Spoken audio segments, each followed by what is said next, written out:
believe.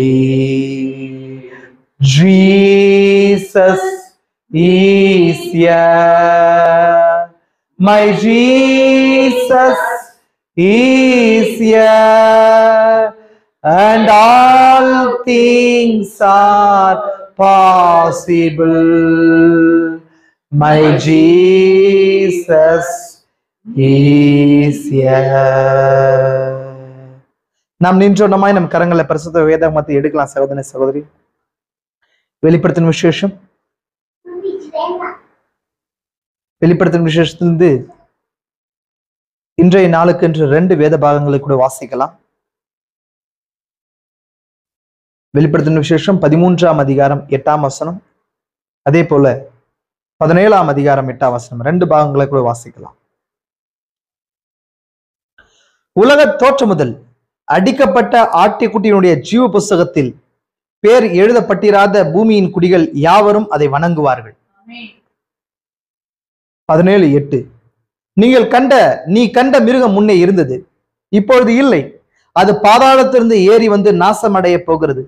உலக தோற்றம் முதல் ஜீவ புஸ்தகத்தில் பேர் எழுதப்பட்டிராத பூமியின் குடிகள் இருந்ததும் இராமற் போனதும் இனி இருப்பதுமாகிய இருக்கிற மிருகத்தை பார்த்து ஆச்சரியப்படுவார்கள்.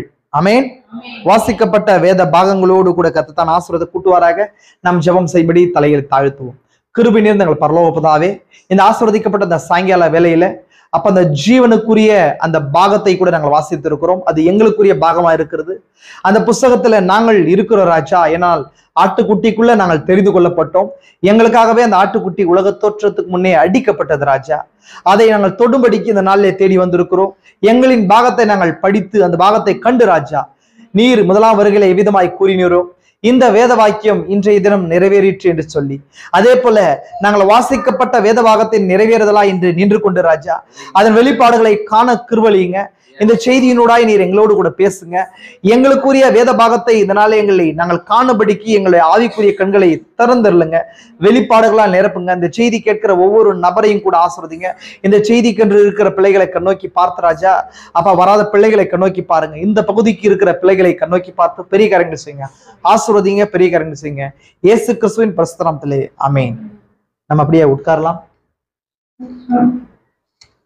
கர்த்தராகிய இயேசு கிறிஸ்துவின் பரிசுத்த நாமத்துக்கு மகிமை உண்டாகட்டும். கர்த்தர் தாமே கடந்து வந்த யாவரையும் ஆசீர்வதிப்பாராக. காணக்கூடாத மனவாட்டியின் பாகத்துக்கு கர்த்தராகிய இயேசு கிறிஸ்துவின் நாமத்தினாலே வாழ்த்துதலை தெரிவித்துக் கொள்கிறேன். கர்த்தர் உங்கள் யாவரையும் ஆசீர்வதிப்பாராக. சகோதரனே சகோதரியே, இந்த சாயங்கால வேளையில இப்பேற்பட்ட மழை காலத்துல கூட வார்த்தைக்காக உங்களுடைய தாகங்களை குறித்து நான் சந்தோஷப்படுகிறேன். ஆமென். அந்த தாகத்துக்கு ஏற்ற அந்த தண்ணீரை தேவன் உங்களுக்கு கொடுப்பாராக. ஆமென். சாயங்கால வேளையில நம்ம லாஸ்ட் வீக் பார்த்த அந்த பாகத்துல இருந்து ஒரு ஃபவுண்டேஷன் லாஸ்ட் வீக் பார்த்தோம். ஃபவுண்டேஷன் கூட சொல்ல முடியாது, ஒரு சின்ன காரியத்துல இருந்து அதுக்கு தேவையான அந்த அஸ்திபாரத்தை குறித்து நம்ம பார்த்துட்டோம். ஆமென். நம்ம இன்னைக்கு அதை பிரீஃபா இன்னும் ஒரு சில விஷயங்கள் பார்க்கலாம் சகோதரனே சகோதரி. இன்னும் பிரீஃபா ஒரு சில காரியங்களை பார்க்கலாம். ஏன்னா இந்த செய்தியை நான் ஸ்டெடியை எடுக்க விரும்பல. ஆமென். ஒரு சின்ன அவுட்லைன் நீங்க செய்தியில எங்கெங்கெல்லாம் பாக்குறீங்களா பார்க்கும்போது இது உங்களுக்கு புலப்படும். எனவே கூடுமான வரைக்கும் சின்ன சின்ன விஷயங்களோடு கூட நான் உங்களுக்கு என்ன பண்றேன், டச் பண்ணிட்டு போறேன். ஆமென். கர்த்தர் உங்களை ஆசீர்வதிக்கட்டும். ஜீவ புஸ்தகம் ஆல்ரெடி நாம பார்த்திருக்கிறோம். பழைய ஏற்பாட்டுல புதிய ஏற்பாட்டுல அது வெளிப்படுத்தும் விஷயத்தெல்லாம் இந்த புஸ்தகத்தை குறிச்சு அதிகமா யூஸ் பண்ணப்படுது. அதிகமா இந்த காரியத்தை குறிச்சு என்ன பண்ணப்படுதுங்க, சொல்லப்படுது. ஏறக்குறைய 7 முறைகள் ஜீவ புஸ்தகத்தை குறிச்சு என்ன பண்ணுதுங்க, இது சொல்லப்படுது. நல்லா நீங்க லாஸ்ட் வீக் நம்ம ஜீவ புஸ்தகத்தை குறிச்சு அந்த ஜீவ புஸ்தகம் என்னன்றதை குறிச்சு பார்த்தோம். அது என்னவா இருக்குதுன்னு சொன்னா லிட்டரலா அது பேப்பர் அடைய புக்கு கிடையாது அப்படின்னு சொல்லி பார்த்தோம். ஏன்னு சொன்னா அது எங்க இருக்குதுன்னா பரலோகத்துல. பரலோகம் அப்படின்னு சொன்னா அது அதர் டைமென்ஷன். இந்த பூமிக்குரிய 7 உலக பொருட்களோடு தொடர்புடையது அல்ல, இந்த மண்ணோடு தொடர்புடையது அல்ல. இந்த மண்ணுன்றது இயற்கையோடும் இந்த பேப்பர் மற்ற விஷயங்களோடு தொடர்புடையது அல்ல. ஐ இன்னைக்கு இருக்கிற மனித சஞ்சாரமான பொருட்களோடு கூட அது என்ன பண்ணுதுங்க, எழுதப்பட்டிருக்குது. மனிதன் புரிந்து கொள்ளும்படிக்கு அதை அல்லது வேதம் முழுசும் யூத பாரம்பரிய அடிப்படையில எழுதப்பட்டிருக்குது. அவங்க யூஸ் பண்ண பொருட்கள், அவருடைய வாழ்வாதாரம், இது அடிப்படையில ஆவிக்குரிய சத்தியங்களை தேவன் என்ன பண்ணியிருக்காருங்க, அது மறைச்சு வச்சிருக்கிறார். அதை வெளிப்படுத்துறதுக்கு தான் தேவன் ஒரு தீர்க்கதரிசி வச்சிருக்கிறார் அந்த நாட்கள். ஆமென். அது புரியாம போகும்போது ஒருவேளை ஹிஸ்டாரியனாவோ இல்ல எக்ஸ்காவேட்டர் எக்ஸ்காவேஷன், அதாவது அகழ்வாராய்ந்து சொல்லுகிற மனிதர்களாக இருந்தா அது புரிந்து கொள்ள முடியாது. அது தெய்வீக ஞானத்தின் மூலமாக வெளிப்படுத்த வேண்டியது. ஆமென். அதாவது கிறிஸ்துவே தேவனுடைய ஞானமா இருக்கிறார். அந்த கிறிஸ்து இன்னைக்கு பிரதர் வேனமுக்குள்ள தேவன் வெளிப்பட்டான். ஆமென். ஹல்லேலூயா. இன்னைக்கு மனவாட்டிக்குள்ள அவர் என்ன பண்ணிருக்காருங்க, தன்னை வெளிப்படுத்தி கொண்டிருக்கிறார். எனவே அந்த ஒரு தீர்க்கதரிசி இந்த நாள் அனுப்பி இந்த புஸ்தகத்தை குறிச்சு, ஜீவ புஸ்தகத்தை குறிச்சு, அது என்ன ஏதுன்றது, எங்க வைக்கப்பட்டிருக்கிறதுன்றது குறிச்சு, அதுக்குள்ள இருக்கிற பிரிவுகளை குறிச்சு தேவன் என்ன பண்றாருன்னு சொன்னா நம்ம வெளிப்படுத்தி இருக்கிறார். எப்போ சீல்ஸ் ஓபன் ஆச்சு, பைபிள் இஸ் நியூ பைபிள்னு சொல்றோம் நம்ம அடிக்கடி. ஆமென். நல்லா கவனிங்க சகோதரனே சகோதரி, இந்த ஜீவ புஸ்தகம்ன்றது என்ன, திரும்பமா இந்த ரெக்கார்டுக்காக ஒரு சில காரியங்கள் உங்களோடு கூட நான் என்ன பண்றேன், பகிர்ந்து கொள்றேன். லாஸ்ட் வீக் அநேக காரியங்களை குறித்து பார்த்தோம். அநேக இந்த ஜீவ புஸ்தகத்தை குறித்து புரிந்து கொள்கிற ரெண்டு கூட்டத்தாரை குறித்து பார்த்தோம். ஒன்னு லீகலிஸ்ட், இன்னொன்னு ஃப்ரீ கிரேஸ் பீப்புள் இல்லைங்களா. பியூரிட்டின்ஸா இருக்கிறாங்க ஒரு டீம். ரெண்டாவது என்னவா இருக்கிறாங்க சொன்னா, கிருபையை தவறாக அர்த்தம் கொள்கிற, இல்ல கிருபையை மட்டுப்படுத்துகிற, அவமானப்படுத்துகிற ஒரு சில கூட்டங்களை குறித்து நம்ம பார்க்கிறோம் இல்லைங்களா. ஆனாலும் எப்பொழுதுமே every day every time truth middle on the ரோடுன்னு சொல்லுவாங்க. எப்பொழுதுமே சாலையுடைய வலது பக்கத்திலே இடது பக்கத்திலே இல்ல, அது நடு மையத்துல இருக்குது அப்படின்னு சொல்லுவாங்க. அந்த மாதிரி சத்தியத்தை தீர்க்கதரிசி சரியான வகையில என்ன பண்றாரு, பகுத்து உபதேசங்களை என்ன பண்றாருங்க, அவர் இன்னைக்கு நம்ம கொடுத்துருக்கிறார். காரணம் என்னன்னா, இந்த நாள்ல எலியாவுடைய ஆவி அவருக்குள்ள இருந்ததுனால என்ன செய்யறாருன்னு சொன்னா, தகர்க்கப்பட்ட பலிபீடங்களை செப்பனிட்டு சரியான ஆதி அப்போஸ்தலர் உபதேசம் மட்டும் இல்லாம உலக தோற்றத்துக்கு முன்னாடி தேவன் அவருடைய சிந்தையில என்ன மீட்பின் திட்டத்தை வச்சிருந்தார், அந்த மீட்பின் திட்டத்துல எவ்விதமா இது போடப்பட்டிருக்குது, ரட்சிப்பு எவ்விதமா இருக்குது, மீட்பு எப்படி இருக்குது, முன் குறிக்கப்படுதல் எவ்விதமா இருக்குது, தெரிந்து கொள்ளுதல் எவ்விதமா இருக்குது, அவருடைய கிருபை எவ்விதம் வெளிப்படுது, அதே போல அவருக்குள்ள இருக்கிற அநேக குணாதிசயங்கள் விதமா வெளிப்படுது. அது எப்படி ஒரு குணாதிசயமும் இன்னொரு குணாதிசயம் இன்டரப்ட் ஆகாம அப்படின்னு சொன்னா இடைமறித்தல் வேலையை செய்யாதபடிக்கு எவ்விதமாய் தேவன் அதை பிளான் பண்ணி வச்சிருக்காரு அப்படின்னு சொல்லி எல்லாத்தையும் தீர்க்கதரிசி என்ன பண்ணிருக்காருங்க, நமக்கு வெளிப்படுத்தி கொடுத்திருக்கிறார். ஆமென். அந்த மகத்தான தீர்க்கதரிசிக்காய் கர்த்தரை நாம் மையப்படுத்தலாம். ஆமென். அல்லேலூயா. நல்லா கவனிங்க சகோதரனே சகோதரியே. இப்போ ஜீவ புஸ்தகம் நான் ஆல்ரெடி சொன்னேன். ஜீவ புஸ்தகம் சொன்னா என்னன்னு சொன்னா, அது மைண்ட் ஆஃப் காட், தேவனுடைய ஜீவனுக்குரியவர்கள் தேவன் சிந்தித்து வைத்த பாகமா அது இருக்குதுன்னு சொல்லி பார்த்தோம். இன்னைக்கு என்ன பண்றோம்னு சொன்னா, ஒரு பேப்பர் புக்குன்றதுன்னு சொன்னா மேன்ஸ் மைண்ட்னு சொல்லலாம். இல்ல ஒரு மனிதனுடைய அது சிந்தையா இருக்குது, யோசனையா இருக்குது, மைண்ட். அது அவனுக்குள்ள இருக்கிற அந்த தாட்ஸா தான் என்ன செய்யறான்னு சொன்னா, சிந்தனைகளை, கருத்துக்களை, யோசனைகளை தான் ஒரு புத்தகமா வடிக்கிறார். இன்னைக்கு அது புஸ்தகமா பேப்பரா இருக்குது, இல்ல இன்னைக்கு கிண்டலா அந்த எலக்ட்ரானிக் பொருட்கள் மூலமா, புக்ஸ் மூலமா இல்லைங்களா, அந்த புக்ஸ்ல எலக்ட்ரானிக் டிவைசஸ்ல யூஸ் பண்ற புக்ஸ் மூலமா, பிடிஎஃப் மூலமா வருது. இதை நம்ம கொஞ்ச நாளுக்கு முன்பதாக என்னங்க புக்ஸை யூஸ் பண்ணோம், அதுக்கு முன்பதாக எதை யூஸ் பண்ணோம், ஓலைச்சுவடிகளோ மற்ற விஷயங்களோ, செப்பேடுகளோ, கல்வெட்டுகளோ, களிமண் சுவடுகள், அச்சுகள் மூலமா என்ன பண்ணாங்க, எழுதியிருக்கிறாங்க. இதெல்லாம் என்னங்க, மனிதன் தன்னுடைய சிந்தனையை என்ன பண்றாங்க, பிற்காலத்துல இருக்கிற ஜனங்களுக்கு கடத்துறதுக்காக யூஸ் பண்ணலாம் இல்லைங்களா. நம்ம இது எல்லாத்த குறிச்சும் போன வாரம் ஓரலா பார்த்தோம். எப்படியானது அந்த சிந்தனையை வந்து எக்ஸ்பிரஸ் பண்றதுக்கு, எக்ஸ்போஸ் பண்றதுக்கு, டிஸ்கவர் பண்றதுக்கு அவன் என்ன யூஸ் பண்ண, சவுண்ட்ஸை ஃபர்ஸ்ட் யூஸ் பண்ணான். தேவனும் விதமாக யூஸ் பண்ணியிருக்காரு. ஃபர்ஸ்ட் அவர் தன் சிந்தனையை ஃபர்ஸ்ட் எக்ஸ்பிரஸ் பண்றதுக்கு எதை யூஸ் பண்ணார், வேர்ட், லோகாஸ். அதான் ஜீசஸ் கிரைஸ்ட். ஜீசஸ் உலகத்தோறதுக்கு முன்னாடி தேவன் தன் என்ன பண்ணாருன்னு சொன்னா ஒரு ரூபத்துக்கு மாற்றி கொண்டார். சிந்தனையை வார்த்தையின் வடிவுக்கு என்ன மாற்றிக்கொண்டார். ஆமென். அப்போ அதே போலதான் மனுஷனும் கூட தன்னுடைய தாட்ஸை ஃபர்ஸ்ட் சவுண்ட்ஸ் மூலமா என்ன பண்ணாங்க, அது பண்ணா. அந்த சவுண்ட் வார்த்தைகள் மூலமா சவுண்ட் உரைத்தான் இல்லைங்களா. அதுக்கப்புறம் என்னவா மாறுதுன்னு சொன்னா, அது பிற்கால ஜனங்களுக்கு கடத்துறதுக்காக ரிட்டன் ஃபார்ம்ல எழுதப்பட்ட வடிவில் என்ன பண்றாரு, அது கொண்டு வராரு. தேவனும் கூட விதமாக உரைத்தார். அப்புறம் தன் தீர்க்கதரிசிகளை கொண்டு எழுதினார். ஆமென். தேவனும் கூட அதே காரியங்களை ஃபாலோ அப் பண்ணிட்டே வராரு. ஏன்னா தன்னுடைய ஜனங்களுக்காக. ஏன்னா அது எழுதுறது அப்படின்ற ஒரு காரியம் இல்லாம இருந்திருக்கும். ஏன்னு சொன்னா மனுஷன் தேவனுடைய சாயல இருந்திருந்தா தேவன் அவனுக்குள்ள டைரக்டா அந்த மனிதனோடு கூட என்ன பண்ணியிருக்காரு, அவரோட உறவை வைத்திருந்தாரானால் எழுதி வச்சு சொல்ல வேண்டியது அவசியம் இல்லை. பரிசுத்தாவி, தேவனுடைய சொந்த ஆவி அவருடைய சந்ததிக்குள்ள அது இருந்திருக்கும் பட்சத்தில் இந்த மாதிரியான எழுத்துக்களோ, புத்தகங்களோ, இல்ல இந்த மாதிரி அழிந்து போகக்கூடிய வஸ்துக்களோ எதுவுமே தேவையில்லாம இருந்திருக்கும். ஆமென். அப்போ எனவே ஜீவ புஸ்தகம்ன்றது எதை குறியுதுன்னு சொன்னா, மைண்ட் ஆஃப் காட், தேவனுடைய சிந்தனையின் பின்புறத்தை குறிக்குது. அதான் ஜீவ புஸ்தகம் சொல்லப்படுது. 7 முத்திரையின் புஸ்தகம் சொல்லப்படுது. இதெல்லாம் பாக்குறோமா இல்லைங்களா. ஆட்டுக்குட்டியோட புஸ்தகம் சொல்லப்படுது இல்லைங்களா. இதுலயே டிஃப்ரெண்ட் டைப் ஆன விஷயங்கள் இருக்குது. இன்னைக்கு உங்களுக்கு அதன செய்தியின் வெளிச்சத்துல, இதை நானா சொல்றது கிடையாது, செய்திக்குள்ள இருந்து எக்ஸ்ப்ளோர் பண்ண போறோம். நம்ம எக்ஸ்ப்ளோர் பண்ணி அப்படின்னு சொன்னா உள்ள நம்ம போய் உள்ள என்ன பண்ண போறோம், பார்க்க போறோம். ஒரு வீடு இருக்குன்னு சொன்னா அந்த வீட்டுக்குள்ள அழகான வீடு இருக்குது, உள்ள போய் பார்க்கிற மாதிரி பார்க்க போற செய்திக்குள்ள ஜீவ புஸ்தகத்தை குறிச்சு. ஆமென். ஒரு சிறந்த இதுக்கு முன்னாடி இருந்த வெளிச்சத்தை காட்டிலும் ஒரு சிறந்த ஒரு அடி கூட அந்த வெளிச்சம் உங்களுக்கு கிடைக்குன்னு சொல்லி நான் கர்த்தராகிய இயேசு கிறிஸ்து நாமத்தால நான் என்ன பண்றேன், நம்புற விசுவாசிக்கிறேன். ஆமென். கூட செய்தியோடு கூட தரித்திருங்க. ரொம்ப அதிகமா கேள்விப்பட்ட பழக்கப்பட்ட வார்த்தையா இருந்தாலும் அநேக நெறிசுலிகள் இந்த செய்தியில இருக்க போது, உங்களுக்கு சேலஞ்சா இருக்க போது, நீங்க இந்த செய்தி கேட்டு பின்பாக நீ வீட்டுக்கு போனாலும் சரி, வேற செய்திகளை வாசிக்கும் போது கூட இதனுடைய கருத்துக்கள் உள்ள வரும். இதெல்லாம் ஒரு மேஜரான ஒரு மகத்தான ஒரு பெரிய ஒரு உபதேச சம்பந்தப்பட்ட காரியம். அதனாலதான் நான் பார்த்தேன் இந்த ஜீவ புஸ்தகத்தை குறிச்சு இரு சாரார குறிச்சு நம்ம லாஸ்ட் வீக் பார்த்தோம். ஜீவ புஸ்தகம்ன்றது என்ன, அது என்னங்க மைண்ட் ஆஃப் காட், அது எங்க இருக்குதுன்னு சொன்னா இயல் உலகத்துல தேவனிடத்துல இருக்குது இல்லைங்களா? சரி, பரலோகத்துல காணக்கூடாத உலகத்துல இருக்கிறதா தீர்க்கதரிசி என்ன பண்றாரு நம்ம சொல்றாரு. நம்ம லாஸ்ட் வீக் அதை குறிச்சு நம்ம பார்த்தோம் இல்லைங்களா? பாருங்க, திரும்ப அந்த கருத்தை குறிச்சு நான் சொல்றேன் பாருங்க. பாருங்க, ஜீவ புஸ்தகம் என்பது ஆட்டுக்குட்டியோட ஜீவ புஸ்தகம் என்பதும் வித்தியாசமான புஸ்தகங்கள் என்று வேறு சிலர் கூறுகின்றனர். ஜீவ புஸ்தகம் சொன்னா என்ன, ஆட்டுக்குட்டியோட ஜீவ புஸ்தகம் அப்படின்னா என்ன?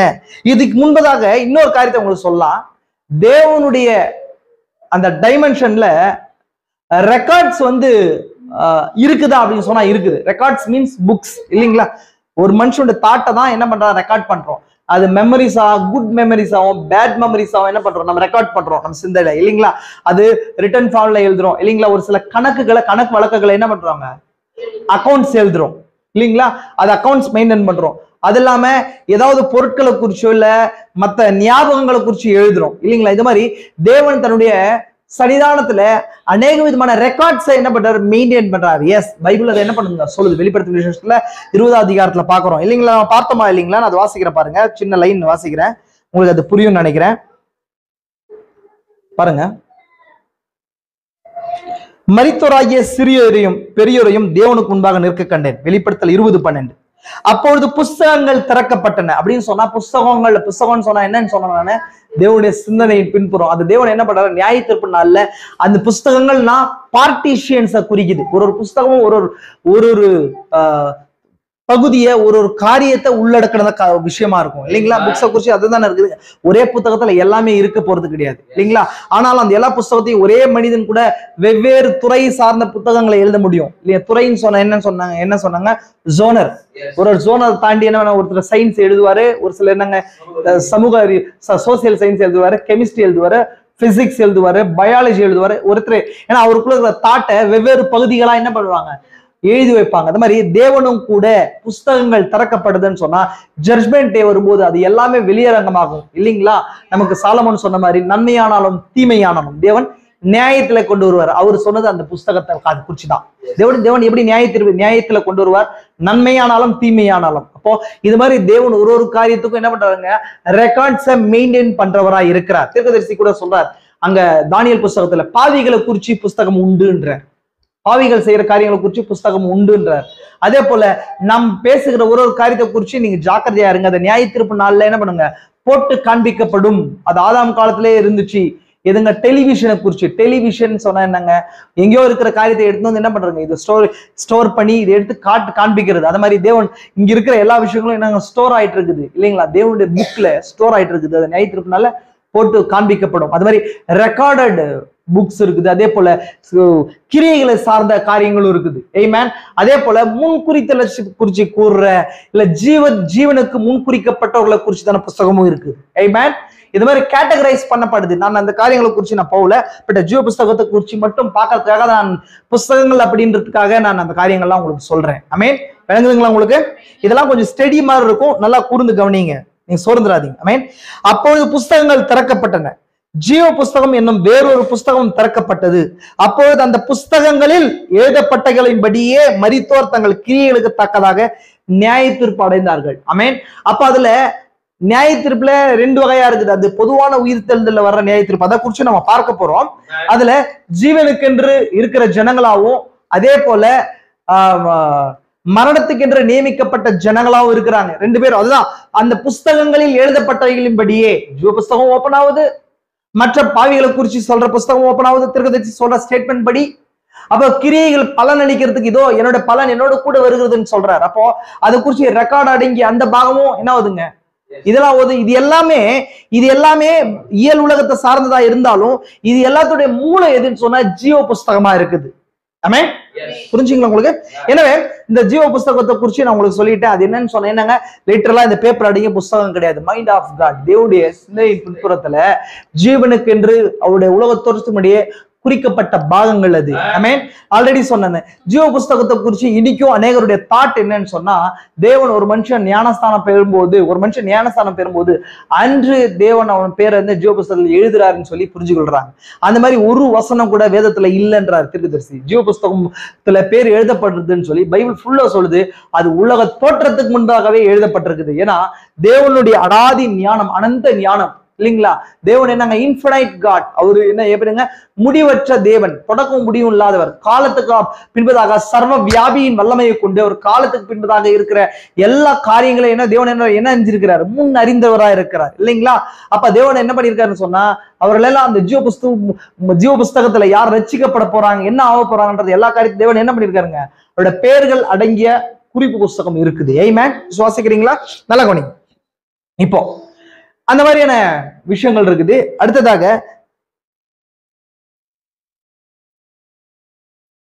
அடுத்ததாக இன்னொரு காரியத்தை சொன்னேன். இந்த ஜீவ புஸ்தகத்தை குறிச்சு அன்னைக்கு ஒரு மனுஷன் ரட்சிக்கப்பட்ட, அதாவது பூமியில ரட்சிப்பை அவனுக்கு கொடுக்கப்பட்ட அந்த ரட்சிப்பை கண்டடைகிற அந்த நாள் இருக்கு இல்லைங்களா? அந்த நாள் எழுதப்படுது அப்படின்றது தவறு. அதே போல ஜீவ புஸ்தகத்துல பேர் கிறுக்கப்படுது அப்படின்றது அந்த காரியம் இருக்குது. ஆனா இதுல இன்னொரு எக்ஸெப்ஷன் இருக்குது. அதை குறிச்சு நான் உங்களுக்கு சொல்லணும்னு விருப்பப்படுறேன். அதே போல எப்பவுமே ஜீவ புஸ்தகத்துடைய பேர்கள் எப்போ என்ன பண்ணாதுங்க? அன்று இரவோ இல்ல ரட்சிக்கப்பட்ட நாளோ என்ன பண்ணாதுங்க? எழுதப்படாது. நல்லா கவனிச்சுக்கோங்க. அப்போ அதே போல இன்னைக்கு ஒரு மனுஷன் ரட்சிக்கப்படுறான், பேர் எழுதப்படுது. அடுத்த நாள் வந்து அவன் பேர் என்ன பண்ணுதுன்னு சொன்னா கிறுக்கப்படுது. இல்ல அதுக்கு அடுத்த நாள் திரும்ப மன்னிப்பு கேட்டு வரும்போது திரும்பவும் என்ன பண்ணுதுங்க? பேர் எழுதப்படுது. அப்படி கிடையாது. அப்படி எழுதப்பட்டு கிறுக்கப்பட்டிருக்குமானால் தேவனுடைய சர்வ வியாபகத்தை அது என்ன பண்ணுது? கேள்வியாக்கிவிடும், கேள்விக்குறியாக்கிவிடும். புரியுதுங்களா உங்களுக்கு? தேவன் சர்வ வியாபகம் உள்ளவர் அப்படின்றத என்ன பண்ணிடும்? அது கேள்விக்குறியாக்கிடும். ஏன்னு சொன்னா தேவனுக்கு தான் தெரியல அவனுடைய முடிவு. அப்போ ஏன் தேவன் வந்து நம்மை போல குறைந்த ஞானம் உடையவரா இருக்காரு அப்படின்ற அந்த கேள்விக்குள்ள அது கொண்டு போய்விடும். தேவன் அப்படி என்ன பண்றது இல்லைங்க?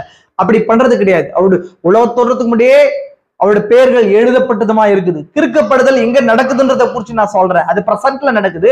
பட் அது எங்க நடக்குது அப்படின்றத குறிச்சு நான் சொல்றேன். இந்த ஜீவ புஸ்தகத்தினுடைய பெயர்களை குறிச்சும் முக்கியமா மிருகத்தின் முத்திரைக்கும் மிகப்பெரிய கனெக்ஷன் இருக்குது. அதனாலதான் பைபிள் சொல்லுது, இங்க மிருகத்தின் முத்திரையை குறிச்சு சொல்லப்படும் போது எந்த கிரியைகள் சாராம ஜீவ புஸ்தகத்தை குறிச்சு பைபிள் என்ன இன்சிஸ்ட் பண்ணுது. நீங்க கவனிச்சீங்களா? ஜீவ புஸ்தகத்துக்கு மிருகத்தின் முத்திரையை குறிச்சு வாசிக்கும் போது வெளிப்படுத்தல் 13:17 வாசிக்கும் போது அந்த மிருகம் வரும். அந்த மிருகம் என்ன பண்ணுங்க? அது எல்லாரும் வஞ்சிக்கும்னு சொல்லப்படுது. அப்ப அவங்க எந்த கிரியை நிமித்தமும் அந்த மிருகத்துக்கு என்ன பண்ண முடியாது? அவங்க தப்ப முடியாது. எல்லாரும் என்ன பண்ணுங்க? அந்த மிருகம் வஞ்சித்து அந்த சுரூபத்தை வணங்கும்படி செய்து யார் அதுல இருந்து தப்பிப்பாங்கன்னு சொன்னா அது அவங்களுடைய கரங்களை இல்ல, உலக தோற்றத்துக்கு முன்னே ஜீவ புஸ்தகத்துல பேர் எழுதப்பட்டதா இருக்குது. இப்போ இந்த ஜீவ புஸ்தகத்துல பேர் எழுதப்படுறது எதோட தொடர்புடையதா இருக்குது அப்படின்னு சொன்னா, எதுல இருந்து தப்பித்துக் கொள்றதுக்காக இருக்குதுன்னு சொன்னா மிருகத்தின் முத்திரையில தப்பித்துக் கொள்றதுக்கான மிகப்பெரிய கேப்பபிலிட்டியை தருது. ஆமென். புரிஞ்சுங்களா உங்களுக்கு? அப்போ மிருகத்தின் முத்திரையை யார் தப்பித்துக் கொள்வாங்கன்னு சொன்னா, கரெக்டா சர்ச்சுக்கு போறவங்க, கரெக்டா பைபிள் படிக்கிறவங்க, இல்ல கரெக்டா திருப்பதி செய்தி வாசிச்சு வச்சிருக்கிறவங்க, இல்ல புக்ஸ் பிரிண்ட் போடுறவங்க, இல்ல செய்தி பெரிய சபைகளை கட்டி இருக்கிறவங்க, அப்படி எல்லாம் பைபிள் என்ன பண்ணலாம்? இன்சிஸ்ட் பண்ணல. நல்லா அழகா ப்ரீச் பண்றவங்க, இல்ல மாதிரி ஸ்கிரீன் போட்டு ப்ரீச் பண்றாரு, ஒரு நல்ல மெசேஜ் தெரியும், அதனால எல்லாம் என்ன பண்ணலாங்க? அந்த மிருகத்தின் முத்திரையை தப்பித்துக் கொள்வாங்கன்னு சொல்ல கிடையாது. அந்த மிருகத்தின் முத்திரையை தப்பித்துக் கொள்றதுக்கான யார் தப்பித்துக் கொள்வாங்கன்னு சொல்லி பைபிள் எப்படி சொல்லுதுன்னு சொன்னா, ஜீவ புஸ்தகத்துல பேர் எழுதப்பட்டவன் சொல்லுது இல்லைங்களா? அப்ப அந்த ஜீவ புஸ்தகத்துல பேர் எழுதப்படுறது அப்படின்றதுக்கு பின்பதாக வேற ஒரு விஷயம் இருக்குது. அதான் தேவனுடைய முன் குறித்தலும் முன் அறிதலும். புரிஞ்சுதுங்களா உங்களுக்கு? தேவனுடைய முன் குறித்தல். தேவன் என்ன பண்றாருன்னு சொன்னா ப்ரீடெஸ்டினேஷன், போய் சேருகிற இடத்தை முன்பதாகவே அறிந்து அந்த பக்கம் ரூட்டை போடுறது. ஆமென். புரிஞ்சுங்களா உங்களுக்கு? எதோட கூட கனெக்ட் ஆகுது. புரியுது இல்லைங்களா உங்களுக்கு? இந்த ஏன் ஜீவ புஸ்தகத்துல பேர் எழுதப்படணும் அப்படின்னா இது எங்க போகுதுன்னு சொன்னா மிருகத்தின் முத்திரையை கொண்டு போய் நிறுத்துது. அப்ப மிருகத்தின் முத்திரையில நாங்கெல்லாம் கிடைக்க மாட்டோம் அப்படின்னா அது ஃபுல்லி டிபெண்டிங் அப்பான் த கிரேஸா இருக்குது. கிருபையினால் ரட்சிக்கப்பட்ட பாவியா நாம் இருந்தோம் இல்லைங்களா? கிருபையினால் ரட்சிக்கப்பட்டவர்களா இருக்கிறோம். நாம் விசுவாசிக்கிறீங்களா? அப்ப நல்லா கவனிங்க. இப்போ ஒட்டுமொத்தமா இங்க முன்குறிக்கப்படுதல்ன்றது மகத்தான ரோலை பிளே பண்ணுது. புரிஞ்சுங்களா? ஜீவ புஸ்தகத்தை புரிஞ்சுக்கணும்னு சொன்னா, இல்ல அதை குறிச்சு வெளிப்பாடு உங்களுக்கு தெரியும்னா, முன்குறிக்கப்படுதல் ப்ரீடெஸ்டினேஷன் ட்ரூத்தை புரிஞ்சு கொள்ளாம முன்குறிக்கப்படுதல் புரிஞ்சு கொள்ளாம ஜீவ புஸ்தகத்தை பற்றி முழு வெளிப்பாடும் புரியாது. அது ஏதோ ஒரு இடத்துல உங்களுக்கு என்ன பண்ணுங்க, இடிக்கும். ஏதோ ஒரு இடத்துல என்ன பண்ணுங்க, போய் இடிக்கும். ஏன்னா அதை தவறா புரிந்து கொள்றதுக்கான சான்சஸ் இருக்குது. அதனாலதான் தீர்க்கதரிசி முன்குறித்தலை குறிச்சு அதிகமா பேசுறாரு. கரெக்டான அது ஸ்தானத்துல என்ன பண்றாருங்க, கரெக்டான அது என்ன பண்றாருன்னு சொன்னா கரெக்டான ஃப்ரேம் ஒர்க் பண்ணி நமக்கு தராரு. முன்குறிக்கப்படுதல்ன்றது எப்படி இருக்குது அப்படின்னு சொல்லிட்டு இல்லைங்களா. அந்த முன்குறிக்கப்படுதல்ல நான் இன்னைக்கு ஒரு சில ரைட்டிங்ஸ் எல்லாம் எழுதி உங்களுக்கு காட்டுறேன். நிறைய கேட்டகரிஸ் இருக்குது. உங்களுக்கு முன்குறிக்கப்படுதலும் 2 கேட்டகரி இருக்குது. ஆமென். முன்குறிக்கப்படுதல்ன்றது தேவனுடைய சிந்தையில இருக்குது, அது ஒண்ணுதான். பட் அதுவே 2 கேட்டகரியா இருக்குது. அதே போல ஜீவ புஸ்தகமும் அதை சார்ந்ததும் 4 கேட்டகரி இருக்குது. ஆமென். நான் அந்த கேட்டகரியை குறிச்சு 4 கேட்டகரினா 4 டைப் ஆஃப் ஜனங்கள் அதுல இருக்கிறாங்க. ஒன்று ஜீவ புஸ்தகத்துல பேர் எழுதப்பட்டவங்க, புரியுதுங்களா உங்களுக்கு, அவங்க எழுதப்பட்டவங்க. 2வது அதுல பாத்தீங்கன்னு சொன்னா ஜீவ புஸ்தகத்துல பேர் எழுதப்பட்டு ஜீவ புஸ்தகம் ஆட்டுக்குட்டியோட புஸ்தகம் சொல்லி சொன்னா இல்லைங்களா, அது portion of the book of life. Book of லைஃப்னுடைய ஒரு போர்ஷன், அடுத்த போர்ஷன் தான் ஜீவ புஸ்தகமா இருக்குது. ஆமென். இப்ப தீர்க்கதரிசி என்ன சொல்றாரு, ஜீவ புஸ்தகமும் ஆட்டுக்குட்டியோட ஜீவ புஸ்தகமும் வேறு அல்ல, எல்லாம் ஒண்ணுன்றாரு. நம்ம வாட்சமா புரியுதுங்களா உங்களுக்கு. ஜீவ புஸ்தகம் என்பதும் இங்க பாருங்க, ஜீவ புஸ்தகம் என்பதும் ஆட்டுக்குட்டியோட ஜீவ புஸ்தகம் என்பதும் ஒரே புஸ்தகம் அல்ல என்று சிலர் கூறுவதற்கு ஆதாரம் இல்லை. சிலர் அப்படி சொல்றாங்க. இவை இரண்டும் ஒரே புஸ்தகத்தை தான் குறிக்கின்றன. ஜீவ புஸ்தகம் ஆட்டுக்குட்டியோட ஜீவ புஸ்தகம், கிறிஸ்துவின் புஸ்தகம் ஜீவ புஸ்தகம் அல்லது அவருடைய புஸ்தகம், ஜீவிக்கிறவர்களின் புஸ்தகம் என்னும் வெவ்வேறு பெயர்களால் அழைக்கப்படலாம். பெயர்கள் மாத்திரமே புஸ்தகத்தில் எழுதப்பட்டிருக்கின்றன. உலக தோற்றத்துக்கு முன் அடிக்கப்பட்ட ஆட்டுக்குடைய ஜீவ புஸ்தகத்தில் அப்படின்னா பேர் எழுதப்பட்டிராத பூமியின் குடிகள் அதை வணங்குவார்கள். அப்படின்னா ஜீவ புஸ்தகமும் ஆட்டுக்குட்டியோட புஸ்தகமும் ஒண்ணுதான். ஆனா இந்த ஆட்டுக்குட்டியோட புஸ்தகம் அப்படின்றது ஜீவ புஸ்தகத்துடைய பார்ட்டா இருக்குது. எப்படி நான் சொல்றேன் உங்களுக்கு பின்பதாக. எப்படி இப்ப தீர்க்கதரிசி சொல்லாத ஸ்டேட்மெண்ட் நீங்க சொல்றீங்க, ஆனா 2 ஒண்ணுதான். பட் இதுல ஒரு எக்ஸெப்ஷன் இருக்குது. ஜீவ புஸ்தகத்துல பேர் எழுதப்பட்டவர்கள் ஒருவேளை அழிக்கப்படலாம், பேர்கள் என்ன பண்ணுங்க, கிறுக்கப்படும். ஆனா அந்த ஜீவ புஸ்தகத்துல இந்த பெயர்கள் எல்லாம் என்ன பண்ணும், ஒரு கட்டத்துக்கு வரும்போது ஆட்டுக்குட்டியோட ஜீவ புஸ்தகத்துக்கு பேர் மாற்றப்படணும். விஷயம் அதான் நான் உங்களை எக்ஸ்பிளைன் பண்றேன்.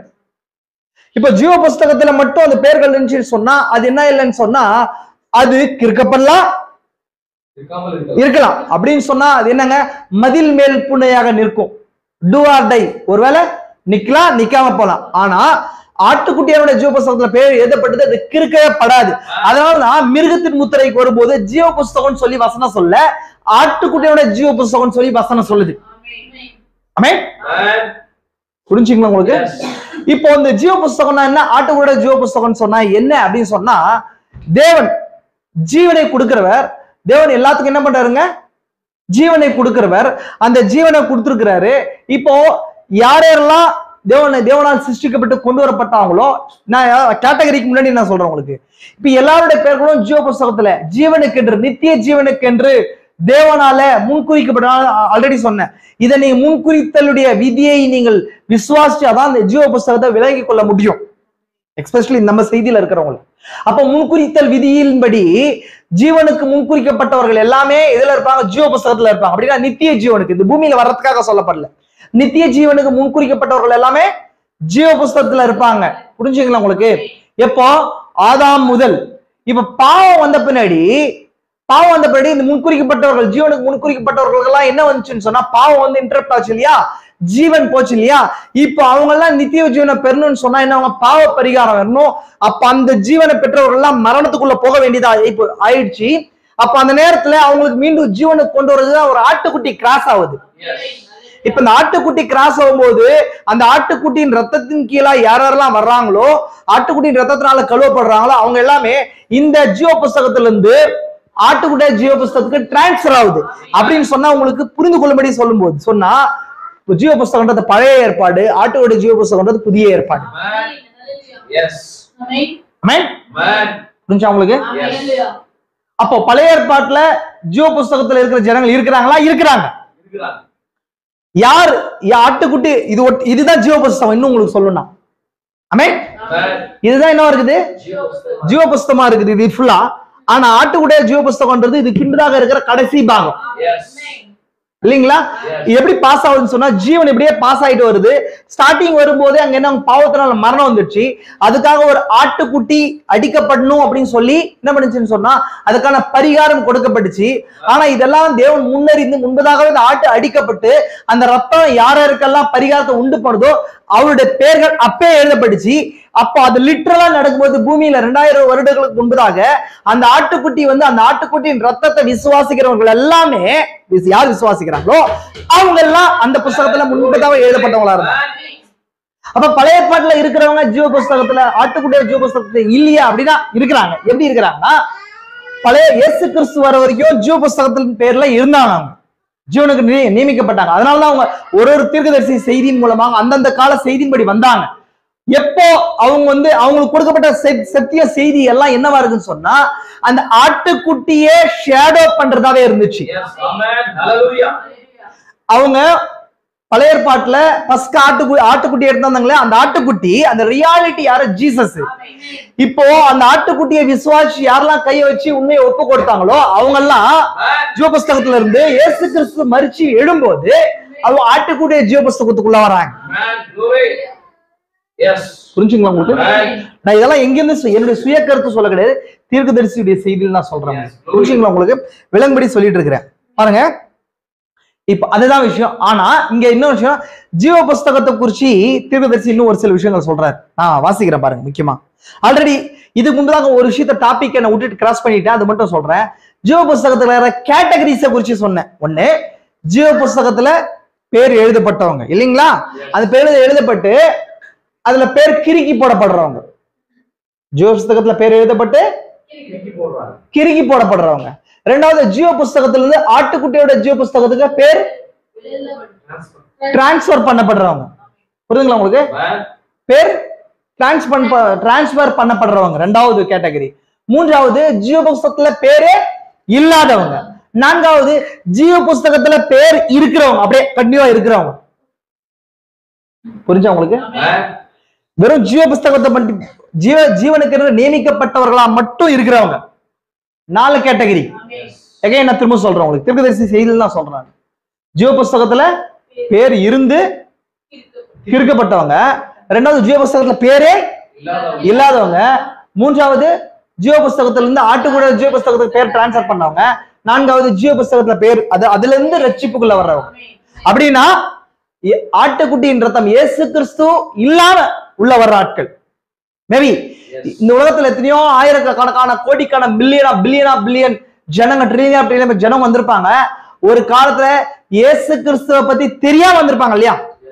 இப்போ தெரியாம அவங்களுக்கு கொடுக்கப்பட்ட அந்த நாளுக்கான சத்தியத்துக்கும் நீதிக்கும் கீழ்ப்படிஞ்சு கொண்டு வந்தாங்க இல்லையா? அதுல ஒரு சிலர் உள்ள வராங்கன்ற தீர்க்கதரிசி.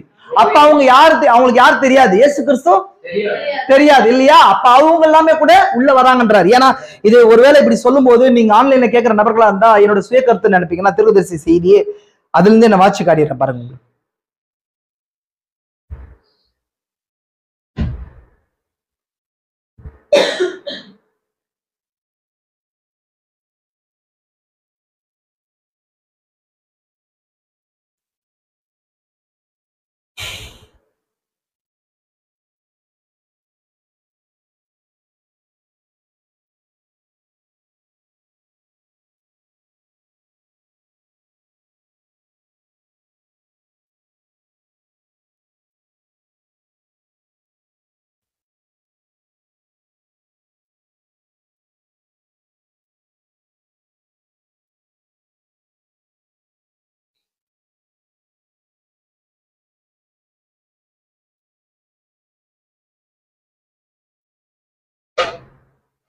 நான் சொல்றேன் 4 கேட்டகரி. ஒண்ணு, ஜீவ புஸ்தகத்துல இருக்கிற ஆட்டுக்குட்டியானுடைய பகுதியில பேர் எழுதப்பட்டவங்க.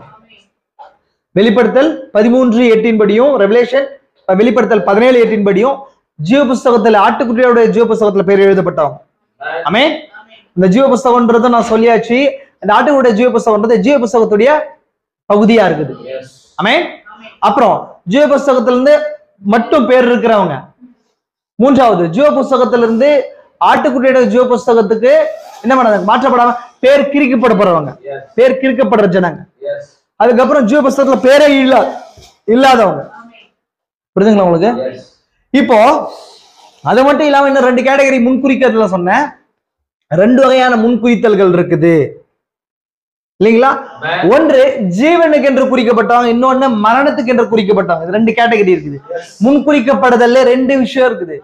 அதனால பைபிள்ல நோட்ஸ் நான் எடுத்து காட்டினா நிறைய விஷயங்கள் இருக்குது. நான் எக்ஸாம்பிள் சொல்றேன். யூதாஸ், ஏசா, பார்வோன். புரியுதுங்களா உங்களுக்கு? இந்த மாதிரி நபர்கள் எல்லாம் எதுக்காங்க அவங்க எதுக்காக வந்திருக்கிறாங்கன்னு சொன்னா அவருடைய மகிமையை வெளிப்படுத்துறதுக்கு. அதே நேரத்துல அவருடைய இதுல ரோமர் 8ஆம் அதிகாரத்தின்படி இல்லைங்களா, ரோமர் 8ஆம் அதிகாரத்துல இருக்கிற 2 டீம் மகிமைக்காக ஏற்படுத்தப்பட்டவங்க அவங்க எல்லாம். ஆனாலும் ஜீவனுக்கு என்று குறிக்கப்படாதவங்க. இது கொஞ்சம் புரிஞ்சு கொள்றதுக்கு கடினமான பகுதியா தான் இருக்கும். பேர் எழுதப்படாதவங்க மீன்ஸ் முன்குறிக்கப்படாத, ஜீவனுக்கு என்று முன்குறிக்கப்படாதவங்க. முன்குறித்தல்ன்றது பொது, அதுல எதுக்குன்றதுதான் பார்ட். முன்குறித்தல்ல 2 பகுதிகள் இருக்குது. ஒண்ணு ஜீவனுக்கு என்றும், ஒண்ணு மரணத்துக்கு என்றும். அது நம்மளால என்ன பண்ண முடியாது. என்னங்க, நம்முடைய அனந்த தேவனுடைய ஞானத்தை கேள்வி கேட்கப்பட முடியாத சூழ்நிலை இருக்கிறோம். நம்ம என்ன அவருடைய சிருஷ்டிகள், அவருக்கு கரத்துல இருக்கிற களிமண்ணா இருக்கிறோம் நம்ம. ஆமென். ரோமர் 8ஆம் அதிகாரத்துல அதெல்லாம் சொல்லுது. களிமண் தன் உருவாக்கினர் நோக்கி என்னை ஏன் இப்படி படைச்சான்னு சொல்லி கொஸ்டின் கேட்க முடியுமா? கேள்வி கேட்க முடியுமா? அதுதான் பவுல் சொல்றார் இல்லைங்களா? அவங்க கோபாக்கினையின் பாத்திரங்கள் ஒரு டீம், மகிமைக்காக ஏற்படுத்தப்பட்ட பாத்திரங்கள் ஒரு டீம். அதான் யார யாக்கோபா இருக்கிறாங்க இல்லைங்களா? அதான் அப்ரஹாமா இருக்கிறாங்க, அதான் மோசஸா இருக்கிறாங்க இல்லைங்களா? அடுத்த டீம் ஏசாவா பாக்குறோம். அதே போல பார்வோனை பாக்குறோம். சேம் காலத்துல பார்வோன் என் மகிமைக்காக நான் பார்வோனை ஏற்படுத்தினேன்றார். நான் 2வது கேட்டகரி காட்டுறேன் இல்லைங்களா? அவங்க ஒரு காலம் ஜீவ புஸ்தகத்திலே இல்லாதவங்க. அந்த கேட்டகரி எந்த கேட்டகரி? ஜீவ புஸ்தகத்திலே இல்லாத கேட்டகரி. ஆமென். நான் அந்த வசனத்தை உங்களுக்கு காட்டணுமா? காட்டுறேன் பாருங்க. ரோமர் 8ஆம் அதிகாரம் யாராவது எடுத்து கொடுங்க.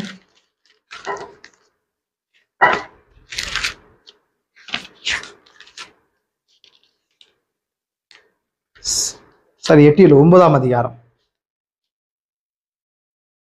அதனால் எவன் மேல் இரக்கமாய் இருக்க சித்தமாய் இருக்கிறாரோ, 9:18 இருந்து அதுக்கு மேல இருந்து அந்த காரியத்தை குறிச்சு பேசிட்டே வருது. இந்த 9ஆம் அதிகாரம் முழுசும் அந்த யூதர்களுக்கான தெரிந்து கொள்ளுதலை குறிச்சு பேசுறார் பவுல். முதல் பகுதியில யூதர்களுக்கும் 2வது பகுதியில புறஜாதிக்கு பேசுறார்.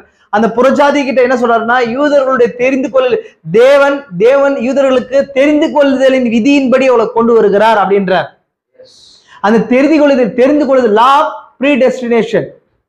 இப்போ அந்த இடத்துல தெரிந்து கொள்ளுதலின் விதியில நம்ம மாம்ச ரீதியா பாக்குற கிரியைகள் அங்க ஒர்க் பண்ணாது. அதை தாண்டி ஒர்க் பண்ணும்.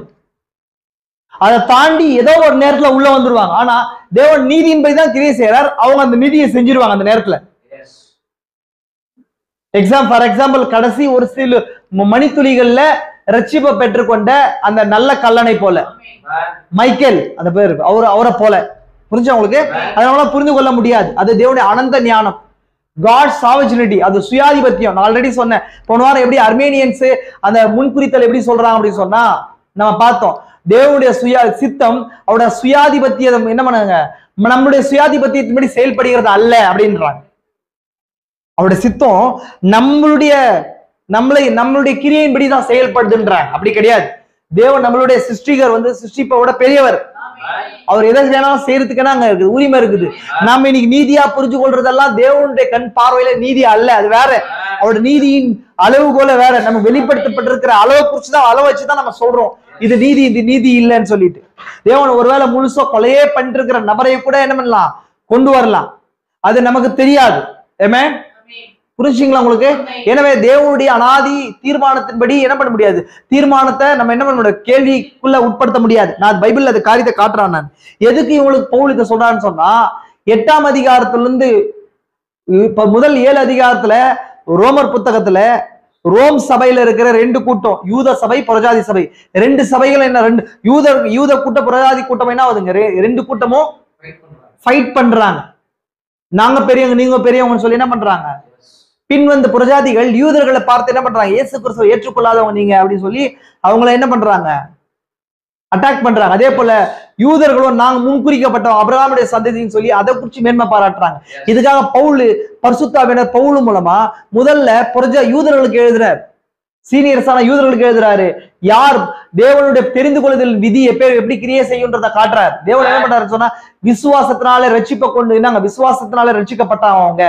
இந்த நியாயப்பிரமாணம் எல்லாம் அங்க பிரேக் டவுன் ஆகும்னு சொல்றாரு. அதே போல புறஜாதிக்கு பக்கம் வரும்போது அவன் என்ன இருந்தாலும் தெரிந்து கொள்ளப்பட்டவன், அபிரகாமை தேவன் தெரிந்து கொண்டிருக்கிறார், அபிரகாம் வித்துக்களா இருக்கிறாங்க, ஒரு வகையில் அவங்க தேவனால் தெரிந்து கொள்ளப்பட்டவங்க. அதனாலதான் தேவன் நியாயப்பிரமாணமும் தீர்க்கதரிசிகளும் வாக்குத்தத்தங்களும் யூதர்களுக்கு தான் வந்துச்சுன்றத குறிச்சு 8ஆம் அதிகாரத்துல இருந்தே புறஜாதிக்கு எக்ஸ்பிளைன் பண்றாரு 15ஆம் அதிகாரம் வரைக்கும். அப்படி வரும்போது அந்த தெரிந்து கொள்ளுதல் விதி எப்படி ஒர்க் பண்ணுதுன்றத பவுல் 9ஆம் அதிகாரத்துல எக்ஸ்பிளைன் பண்றாரு, அழகா விவரிக்கிறார். நீங்க வாசிச்சு பாருங்க, வீட்டுல போனா பாருங்க. அதனாலதான் நான் 9ஆம் அதிகாரத்தை பவுல் அதை பேசும்போது அந்த காரியத்தை மட்டும் நான் சொல்றேன் பாருங்க. அவர்கள் அபிரகாமின் சந்ததியார் ஆனாலும் எல்லோரும் பிள்ளைகள் அல்லவே, ஈசாக்கின் இடத்தில் ஒரு சந்ததி விளங்கும் என்று சொல்லி இருக்கிறது. அப்படி இருந்தாலும் அபிரகாமுடைய சந்ததி தெரிந்து கொள்ளப்பட்டாலும் எல்லாரையும் சொல்ல தேவனுடைய அனாதி தீர்மானத்துல ஒரு டீம் இருக்கிறாங்க. யூதர்கள்ல ஒரு டீமை தேவன் கிரியை செய்கிறார். புறஜாதியை பொறுத்த வரைக்கும் தேவன் எப்படி கிரியை செய்கிறார், தனிப்பட்ட ஜனமா கிரியை செய்கிறார். யூதனுக்கு எப்படி தேவன் கிரியை செய்கிறார், ஒட்டுமொத்த தேசமா கிரியை செய்கிறார். நான் அடிக்கடி சொல்லியிருக்கிறேன், யூதனை தேசத்துல சந்திக்கிறார், புறஜாதிய தனிப்பட்ட விதத்துல கொர்நேலியை போல தனிப்பட்ட விதத்துல சந்திக்கிறார். ஆமென். அப்போ ஒட்டுமொத்த தேசமா சந்திக்கும் போது அதுலயுமே தேவனுடைய தெரிந்து கொள்ளுதல் இருக்குது. ஆமென். அந்த தெரிந்து கொள்ளுதலின்படி வந்தவங்க கீழ்ப்படிதல் உள்ளவர்களா வருவாங்கன்றத குறிச்சு சொல்றாரு. ஆமென். அதுதான் இங்க பாருங்க. அதனால தேவன் தெரிந்து கொண்டாருன்னு சொல்லி தான் தோன்றித்தனமா ரட்சிப்புக்கு பரிபூர்ணம் இல்லாத கீழ்ப்படியாதவர்கள் வரமாட்டாங்க. அவருடைய சிந்தனையின் தீர்மானமே அந்த ரட்சிப்புக்குள்ள கீழ்ப்படுகிறவர்களாகவும் அவங்களுக்கு கொடுக்கப்பட்ட சத்தியத்தை அங்கீகரிக்கிற ஜனங்களாகவும் இருப்பாங்கன்றார். தேவன் எப்பொழுதுமே அவருடைய அனந்த ஞானம் கூட நீதியை பிரேக் பண்ற மாதிரி இருக்காது. அதை புரிந்து கொள்ளுங்க. ஆமென். நல்ல கவனிங்க. அது எப்படி என்றால், மாம்சத்தின்படி பிள்ளையானவர்கள் தேவனுடைய பிள்ளைகள்ல, வாக்குத்தத்தத்தின்படி பிள்ளைகளானவர்களே அந்த சந்ததி எனப்படுவார்கள். அப்படின்னா யூதர்களுமே பிளட் லைன்ல வந்தவங்க எல்லாம் யூதர்கள் அல்ல. வாக்குத்தத்தை பிடிச்சுக்கின்னு அபிரகாமுடைய வாக்குத்தத்தை பிடித்துக்கொண்டு விசுவாசத்தினால் வர்றவங்க, அபிரகாமுடைய வாக்குத்தத்தை சந்ததி கிறிஸ்துவான்னு சொல்லி கிறிஸ்துவ விசுவாசிக்கிறதுக்குள்ள, அப்படின்னா பிளட் லைன்ல உரிமை பாராட்டுறவங்க அல்ல அதுலயுமே அப்படின்றார். ஐ மீன் அந்த வாக்குத்தத்தமானது குறித்த காலத்தில் வருவேன், அப்பொழுது சாராள குமாரனை பெறுவாள் என்பதே. பாருங்க, அதுக்கு பின்பதாக இருக்கிற விஷயங்கள் வாசிக்கிறேன். இதுவும் அல்லாமல் நம்முடைய பிதாவாகிய ஈசாக்கு என்னும் ஒருவனாலே ரபேக்கால் கர்ப்பவதியான போது பிள்ளைகள் இன்னும் பிறவாமலும் நன்மையை தீமையினை ஒன்றும் செய்யாமலும் இருக்கையில் தேவனுடைய தெரிந்து கொள்ளுதலின்படி இருக்கிற அவருடைய தீர்மானம் எப்படி இருக்குதா, தேவனுடைய தெரிந்து கொள்ளுதனால சாவர்ஜினிட்டி சுயாதிபத்தினால அவருடைய தீர்மானம் இருக்குது. எப்படி இருக்குதுன்னா, நல்வினை தீமையினை அப்படின்னா கிரியை என்ற ஒரு விஷயம் நடக்காம, கிரியை ஒரு மனுஷனுடைய கிரியை 12 வயசுல தான் ஒரு மனுஷனுக்கான கணக்கே காட்டப்படுது. அப்படி இல்லாம வயிற்றுல பிறக்கும் போதே அவங்க 2 பேர்ல பாருங்க தீர்மானம் கிரியைகளால நிலை நிற்காமல் அழைக்கிறவளாலே நிலை நிற்கும்படிக்கு தேவன் அழைத்திருக்கிறார். நம்ம வசனம் வாசிக்கிறோமா, 8ஆம் அதிகாரத்துல வாசிக்கிறோமா, தேவன் எவர்களை முன்குறித்தாரோ அவர்களை அழைத்திருக்கிறார், எவர்களை அழைத்தாரோ அவர்களை நீதிமான்கள் ஆக்கி இருக்கிறார், எவர்களை நீதிமான்கள் ஆக்கினாரோ அவர்களை மகிமைப்படுத்தி இருக்கிறார். இது மேல வசனத்தை வாசிங்க சொன்னா, தேவன் எவர்களை முன் அறிந்தாரோ அவர்களை தம்முடைய குமாரோட சாயலுக்கு ஒப்பாயிருப்பதற்கு முன் குறித்திருக்கிறார். இதெல்லாம் ஸ்டெப் பை ஸ்டெப் அவர் நான் பார்த்தோம். அந்த முன் அறிதல் இருந்து ரட்சிப்பை பெற்றுக்கொண்ட 7 ஸ்டெப்ஸ் பார்த்தோமா, நம்ம செய்தியில பார்த்திருக்கிறோம். எப்படி அந்த 7 ஸ்டெப் பிரேக் டவுன் ஆகி வருதுன்னு சொல்லி. ஆமென். பாரு, நான் திரும்ப அதுக்கு பின்னாடி போக விரும்பல, கவனிங்க. அப்போ இங்க கிரியை ஒர்க் பண்ணாது, ப்ரீ டெஸ்டினேஷன்ல கிரியை என்ன பண்ணாது, ஒர்க் பண்ணாது. கிரியைன்றது இந்த ரட்சிக்கப்பட்டதை வெளிப்படுத்துறதுக்கான சைன் போஸ்ட் தான் கிரியையை தவிர, கிரியையினால ரட்சிப்பு இங்க இல்லைன்றத நமக்கு என்ன விளங்குது. புரிஞ்சுக்கலாம் உங்களுக்கு? பாருங்க, இப்ப நான் என்ன 2 கேட்டகரியை குறிச்சு பேசிட்டு இருக்கிறேன். நல்லா திரும்ப கவனிச்சுக்கோங்க. ஜீவ புஸ்தகத்துல பேர் எழுதப்படாதவங்க, இன்னொன்னு பேர் எழுதப்பட்டவங்க, அவங்களை குறிச்சு பேசிட்டு இருக்கிறேன். நீங்க அதனால இந்த 2 கேட்டகரியுமே முன்குறிக்கப்பட்டவங்க. எதுக்கு 2 காரியத்துக்கு 2 வகையான முன்குறிக்கப்பட்டவர்களை நான் பேசுறேன். 2 கேட்டகரி, ஒண்ணு ஜீவனுக்கும் இன்னொன்னு மரணத்துக்கும். இந்த 2மே இதுக்குள்ளாக வருது. நீங்க தொடர்ந்து செய்தியை கேளுங்க. பாருங்க, அழைக்கிறவராலே நிலை நிற்கும்படிக்கு மூத்தவன் இளையவனுக்கு ஊழியம் செய்வான் என்று அவர்களுக்கு சொல்லப்பட்டது. அந்தபடி யாக்கோபை சிநேகித்து ஏசாவை வெறுத்தேன் என்று எழுதியிருக்கிறது. எப்போ? முன்னாடியே. ஆமென். யாக்கோபை சிநேகித்து ஏசாவை வெறுத்தேன் முன்னாடியே. ஆமென். அப்படி யாக்கோபை சிநேகித்து எழுதியிருக்கிறது என்றும் எழுதியிருக்கு. ஆகையால் நாம் என்ன சொல்லுவோம்? தேவனிடத்தில் அநீதி உண்டு என்று சொல்லலாமா? சொல்லக்கூடாது. இதுதான் அங்க வருது. அப்ப இங்க எங்க மனுஷன் அதிஞானம் உடையவனா யோசிக்க ஆரம்பிச்சிடுறோம். அப்படி யோசிக்க கூடாதுங்க டெஸ்டினேஷன்ல. ஆமென். வெளிப்படுத்தப்பட்ட காரியங்களுக்கு மேலாக சிந்திக்க நம்மளால கூடாது. கவனிங்க. அவர் மோசேயை நோக்கி, எவன் மேல் இரக்கமாயிருக்க சித்தமாயிருப்பேனோ மேல் இரக்கமாயிருப்பேன், எவன் மேல் உருக்கமாயிருக்க சித்தமாயிருப்பேனோ அவன் மேல் உருக்கமாயிருப்பேன் என்றார். ஆகையால் விரும்புகிறவனாலும் அல்ல, ஓடுகிறவனாலும். ஓடுகிறது அப்படின்னா கிரியை செய்யறது. நான் ஓடி என்ன பண்றேன், அதை பண்ணி இதை பண்ணி ரட்சிப்பை பெற்றுக்கொள்றேன் அப்படின்றது. ஓடுகிறவனாலும் அல்ல, இறங்குகிற தேவனாலே யாம். ஆமென். மேலும் என்னுடைய வல்லமையை காண்பிக்கும்படியாகவும் என்னுடைய நாமம் பூமியில எங்கும் பிரஸ்தாபம்படியாகவும் உன்னை நிறுத்தினேன் என்று பார்வோனுடைய சொன்னதாக வேதத்தில் சொல்லியிருக்கிறது. பார்வோன் தேவன் சொல்றார், உன்னை எனக்காக தான் வச்சேன்னு சொல்றார். ஆமென். இதெல்லாம் எங்க எதுக்காகன்னு சொன்னா கோபாக்கினைக்கு வைக்கப்பட்டவங்க இல்லைங்களா? நம்ம அந்த வசனங்கள்லாம் பார்த்திருக்கிறோம். அதெல்லாம் எவன் மேல் இரக்கமா இருக்கு அதெல்லாம். இப்படியானால் அவர் இன்னும் ஏன் குற்றம் பிடிக்கிறார்? அவர் சித்தத்துக்கு எதிர்க்கு நிற்பவன் யார் என்று என்னுடைய சொல்லுவாய். அப்படியான மனுஷனே, தேவனோட எதிர்த்து தர்க்கிக்கிற நீ யார்? உருவாக்கப்பட்ட வஸ்து உருவாக்கினவனை நோக்கி நீ என்னை ஏன் இப்படி உண்டாக்கினாய் என்று சொல்லலாமா? மிதியிட்ட ஒரே களிமணினாலே குயவன் ஒரு பாத்திரத்தை கனமான காரியத்துக்கும் ஒரு பாத்திரத்தை கனவீனமான காரியத்துக்கும் பண்ணுகிறதற்கு மண்ணின் மேல் அவனுக்கு அதிகாரம் இல்லையோ? இங்கே ப்ரீடெஸ்டினேஷனுடைய அளவுகோல் வைக்கப்படுது. ஆமென். தேவன் தமது கோபத்தை காண்பிக்கவும், தேவன் கோபத்தை காட்டுறதுக்கு, தமது வல்லமையை தெரிவிக்கவும், தாம் மகிமைக்காக எத்தனமாக்கிய கிருபா பாத்திரங்கள் மேல் தம்முடைய மகிமையின் ஐஸ்வர்யத்தை தெரியப்படுத்தவும் சித்தமாய் அழிவுக்கு எத்தனமாக்கப்பட்ட கோபாக்கினின் பாத்திரங்கள் மேல் மிகவும் நீடிய சாந்தத்தோட பொறுமையாய் இருந்தால் உனக்கு என்ன? ரெண்டு கேட்டகரி புரிஞ்சுங்களா? அவங்களுக்கு முன்குறிக்கப்படுதல் இருக்கிற ரெண்டு வகையான முன்குறிக்கப்பட்டவர்கள். தேவனுடைய மகிமைக்காக அழிவுக்கு என்று இருக்கிறவங்க. அது நமக்கு அந்த அதனுடைய எல்லை, அது தேவனுடைய நீதியை குறித்து நம்ம கேள்வி கேட்கலாம் இல்லை. ஏன்னா ஒரே களிமண் பாடியை குறித்து சொல்லப்படுது. ஒரே களிமண்ல ஒரு பாத்திரம் செய்யப்படுது. அந்த பாத்திரம் ரொம்ப வீட்டுல உயர்வான இடத்துல வைக்கப்படுது. இன்னொரு பாத்திரம் கழிவு சேகரிக்க வைக்கப்படுது இல்லைங்களா? அப்ப அந்த மண் என்ன பண்ணாது? என்ன கொஸ்டின் கேட்காது. ஏன்னா அந்த உருவாக்கப்பட்டவனுடைய அந்த கிரியேட்டருடைய சாவஜிலிட்டி, சுயசித்தம் அது. ஆமென். புரிஞ்சுங்களா உங்களுக்கு? இது அப்பார்ட் த கிரியை, நம்மளுடைய கிரியைகளுக்கும் பிறப்புக்கும் அப்பாற்பட்டது அது. புரிஞ்சுங்களா உங்களுக்கு? நம்ம உள்ள வரலாம், திரும்ப உள்ள வரலாம், ஜீவ புஸ்தகத்துக்கு உள்ள வரலாம். புரிஞ்சுங்களா உங்களுக்கு? நல்லா கவனிச்சீங்களா? இது வரைக்கும் நான் பேசின காரியங்களை புரிஞ்சா மேபி இந்த காரியத்தை இன்னும் நான் நெக்ஸ்ட் வீக் இன்னும் பிரீஃபா அடுத்த கட்டத்துக்குள்ள கொண்டு போலாம்னு நினைக்கிறேன். நான் ஒரு 20 மினிட்ஸ்ல இந்த காரியத்தை முடிச்சிடுறேன் பாட்டா. இப்ப இது வரைக்கும் நம்ம என்ன பார்த்தோம்? 4 வகையான டீம்ஸை குறிச்சு பார்த்தோம். 4 வகையான டீம்ஸை குறிச்சு பார்த்தோம். இதுல முக்கியமான ஒரு டீம் இல்லைங்களா, ஹையர் கிளாஸ் யாருன்னு சொன்னா ஜீவ புஸ்தகத்திலிருந்து ஆட்டுக்குட்டியோட ஜீவ புஸ்தகத்துல இருக்கிறவங்க, அவங்க தான் மனவாட்டி. அவங்க தான் என்னங்க எதுல இருந்து வர்றாங்கன்னு சொன்னா அவங்க மிருகத்தின் முத்திரையிலிருந்து தப்பி கொள்கிற கூட்டமா இருக்கிறாங்க. ஆமென். நல்லா கவனிச்சுக்கோங்க.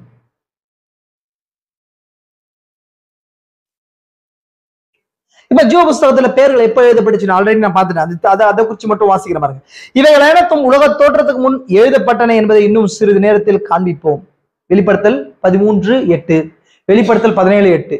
அப்ப எழுதப்பட்டது அப்படின்னு சொன்னா என்ன அர்த்தம்? நான் ஆல்ரெடி சொன்னேன். தன் சிந்தனை வெளிப்படுத்துறதுன்னு அர்த்தம், சிந்தைக்குள்ள சிந்திக்கிறது அர்த்தம். தேவன் உலக தோற்றத்துக்கு முன்னே இவங்க ஜீவனுக்குரியவர்கள், மரணத்துக்குரியவர்கள், ஜீவ புஸ்தகத்துல கிறுக்கப்பட்டவர்கள், ஜீவ புஸ்தகத்துல பேர் எழுதப்படாதவர்கள், இது எல்லாமே தேவனுடைய உலக தோற்றத்துக்கு முன்னே சிந்தையில சிந்தித்தார். தேவன் தன்னங்க நித்திய சிந்தையை உடையவராய் இருந்தார். அவருடைய ஆவிக்குள்ள நித்திய சிந்தைகள் இருந்த தாட்ஸ் இருந்துச்சு. அந்த தாட்ஸ்ல இந்த பகுதிகள்லாம் இருந்துச்சு. ஆமென். அதுதான் உங்களுக்கு புரிஞ்சு கொள்ற ஒரு காரியம். பாருங்க, நான் இங்க இருக்கு பாருங்க. நான் தவறா அப்ப கிடைக்கல, இப்ப கிடைக்குது. அந்த நோட்ஸ் பாருங்க. அவ்வாறு செய்ய வாசிக்கிற பாருங்க.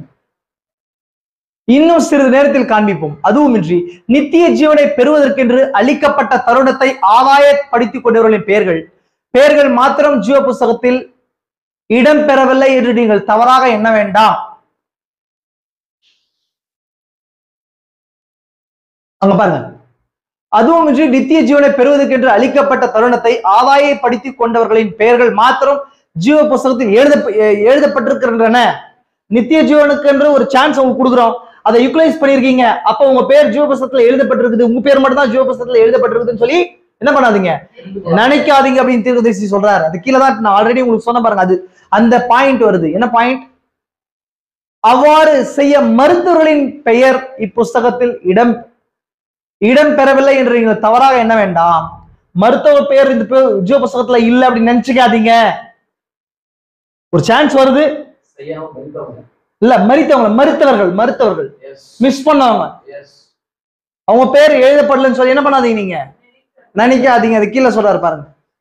மறுபடியும் பெறாத கணக்கற்றவர்களும் நித்திய ஜீவனில் பிரவேசிப்பார்கள் என்ற வேதத்தின் மூலம் நாம் நிரூபிக்க முடியும். மறுபடியும் மறுபிறப்படுறது எதுக்கு பின்பதாக வந்தது? இயேசு கிறிஸ்து பின்பதாக வந்தது இல்லைங்களா? அப்ப மறுபிறப்பு அடைவதுன்றது இயேசு கிறிஸ்துக்குள்ள வர்றது. ஆமென். அப்ப அதுக்கு இல்லாதவர்களும் கூட எங்க வராங்க? நித்திய ஜீவன் பிரவேசிப்பார்கள் என்ற வேதத்தின் மூலமா நிரூபிக்க முடியும். நான் ஆல்ரெடி அதான் சொன்னேன், இது என்னுடைய கருத்து அல்ல, தீர்க்கதரிசியுடைய கருத்துன்னு சொன்னேன். அந்த நோட்ஸ் இப்பதான் கிடைச்சு. ஆயிரக்கணக்கான ஜனங்கள் எதுல இருக்கிறாங்க? அந்த தருணத்தை கிராஸ் பண்ணி மறுபடியும் அந்த தருணம் கிடைச்சு அதை கிராஸ் பண்ண ஜனங்களும் இருப்பாங்க, அது நமக்கு தெரியாது. அவங்க எந்த கேட்டகரியில வருவாங்க, எதனால அவங்க நித்திய ஜீவனை பிரவேசிப்பாங்கன்றது அடுத்த கேள்வி, அதுக்கான பதிலும் இருக்குது. ஆனா அப்படி ஒரு டீம் இருக்குதுன்றதை மட்டும் இன்சிஸ்ட் பண்றாரு, இன்சிஸ்ட் பண்றாரு. இது வினோதமான ஒன்றாக காணப்பட்ட போதிலும் இது நிச்சயமாகவே உண்மையாகும். இது இயேசு கிறிஸ்து மறுபடியும் பரவாவிட்டால் பரலோக ராஜ்யத்தை காணவும் பிரவேசிக்க முடியாதுன்னு சொல்லியிருக்காரு. ஆனாலும் தீர்க்கதரிசி என்ன சொல்றாரு? மறுபடியும் பரவாத கணக்கற்ற ஜனங்கள் நித்திய ஜீவனில் பிரவேசிப்பாங்கன்னு சொல்றாரு. புரிஞ்சுங்களா உங்களுக்கு? இந்த கான்ட்ராடிக்ட்லாம் பதில் தீர்க்கதரிசி கடைசியில சொல்லுவார். பாருங்க எப்பேற்பட்ட அந்த கான்ட்ராடிக்டான கொஸ்டின்ஸ் எல்லாம் வருது பாருங்க. அல்லாமலும் உலக தோற்றத்துக்கு முன்னால் அந்த ஆவணத்தில் பேர் எழுதப்பட்ட ஒரு சாராரும் உண்டு. உலகத்தோட பேர் எழுதப்பட்டவங்க உண்டு. அது உலக தோற்றத்துக்கு முன்னே எங்க ஆட்டினுடைய ஜீவ புஸ்தகத்துல அவர்கள் பெயர்கள் எக்காரணத்தை முன்னிட்டும் அகற்றப்படுவதில்லை என்பதை காண்பிப்போம். நான் ஆல்ரெடி சொன்னேன், ஆட்டினுடைய ஜீவ புஸ்தகத்துல பேர் எழுதப்பட்டவங்க நெவர் பிளாட்டட் அவுட். அவங்க என்ன பண்ணாதுங்க, அழிக்கப்படாதவர்கள். அவங்க ஜீவ புஸ்தகத்துல இருந்து அழிக்கப்படலாம், ஜீவ புஸ்தகத்துல இருந்து அப்படியே கன்னியூ ஆகலாம். அந்த கன்னியூ ஆகிற டீம் தான் இவங்க. அவங்களுக்கு கொடுக்கப்பட்ட ரட்சிப்பின் சுவிசேஷத்தை ஏற்றுக்கொள்ளாதவங்க. புரிஞ்சுக்கோங்க, அந்த மறுபடியும் பிறகுற அனுபவத்துக்குள்ள வராதவங்க. ஆனாலும் ஜீவ புஸ்தகத்துல பேர் எழுதப்பட்டவங்களா இருக்கலாம். ஆமென். கொஞ்சம் வினோதமா இருக்கலாம், உங்களுக்கு செய்திப்படி தான் நான் காட்டுறேன் உங்களுக்கு. புரியுதுங்களா உங்களுக்கு? அப்ப அந்த என்ன அந்த எக்ஸ்க்ளூசிவான விஷயங்கள், எக்ஸ்க்ளூசிவ்ன்றது என்னங்க, வினோதமா இன்க்ளூசிவ் எக்ஸ்க்ளூசிவ்னு சொன்னா அது விதிமுறைக்கு விதிமீறின விஷயம், அது விதிமீறி கிரியை பண்றது, அது தெரியாது. ஆமென். பாருங்க, அது அந்த கேட்டகரி எல்லாம் தீர்க்கதரிசி என்ன பண்றாரு, ஆர்டர் பண்றாரு. மேலும் உலக தோற்றத்துக்கு முன்னால் அந்த ஆவணத்தில் பேர் எழுதப்பட்ட வேறொரு சாரரும் உண்டு. அவர்கள் பெயர்கள் அப்புஸ்தகத்தில் அகற்றப்படும் என்பதையும் காண்பிக்க முடியும். நான் தான் சொன்னது கேட்டகரியெல்லாம் பேர் எழுதப்பட்டு அடிக்கப்படுறாங்க. பேர் எழுதப்பட்டு அடிக்கப்படாதவர்கள் யாருன்னா அதே புஸ்தகத்துல ஆட்டுக்குட்டியோட அந்த செக்ஷனுக்கு மாறின ஜனங்கள் அழிக்கப்பட மாட்டாங்க. அதே புஸ்தகத்துல டிராவல் ஆகிற ஜனங்கள் இருக்கிறாங்க, பேரே எழுதப்படாதவங்க இருக்கிறாங்க. ஆமென். நான் குழப்பாம பொறுமையா சொல்றேன், புரிஞ்சுங்களா உங்களுக்கு? ஏங்க நம்ம நெக்ஸ்ட் முன்னாடி போலாம். ஜீவ புஸ்தகம் நிச்சயமாக பரலோகத்தில் வைக்கப்பட்டு, பரலோகம்னா என்னங்க, அது என்னங்க, இந்த டைமென்ஷனோட தொடர்பு இல்லாதது, காணக்கூடாத உலகத்துல இருக்கிற தேவனுடைய சிந்தை பின்புறத்துல இருக்கிற பாகம். அதனாலதான் புஸ்தகங்கள் திறக்கப்பட்டதுன்னு சொல்லப்படுது. புஸ்தகங்கள்ன்றது என்னங்க, மைண்ட், தாட். என்னங்க, அதான் தானியேல் புஸ்தகம் 7ஆம் அதிகாரத்துல பாக்குறோம் இல்லைங்களா, நீண்ட ஆயுசுல ஒரு வீட்டு இருந்தார். அது வரைக்கும் நான் ஆல்ரெடி இந்த ஒரு காரியத்தை கூட நான் உங்களுக்கு காட்டுறேன். அது நியாய தீர்ப்பு வரைக்கும் திறக்கப்படாது. ஒரு பகுதியில் ஒரு சில ரகசியங்கள்லாம், அதுதான் நான் சொன்ன அந்த பேர்கள் அடங்கிய பாகங்கள். விசுவாசத்தினால என்னுடைய பேர் இருக்குதுன்னு விசுவாசிக்கிறோம்.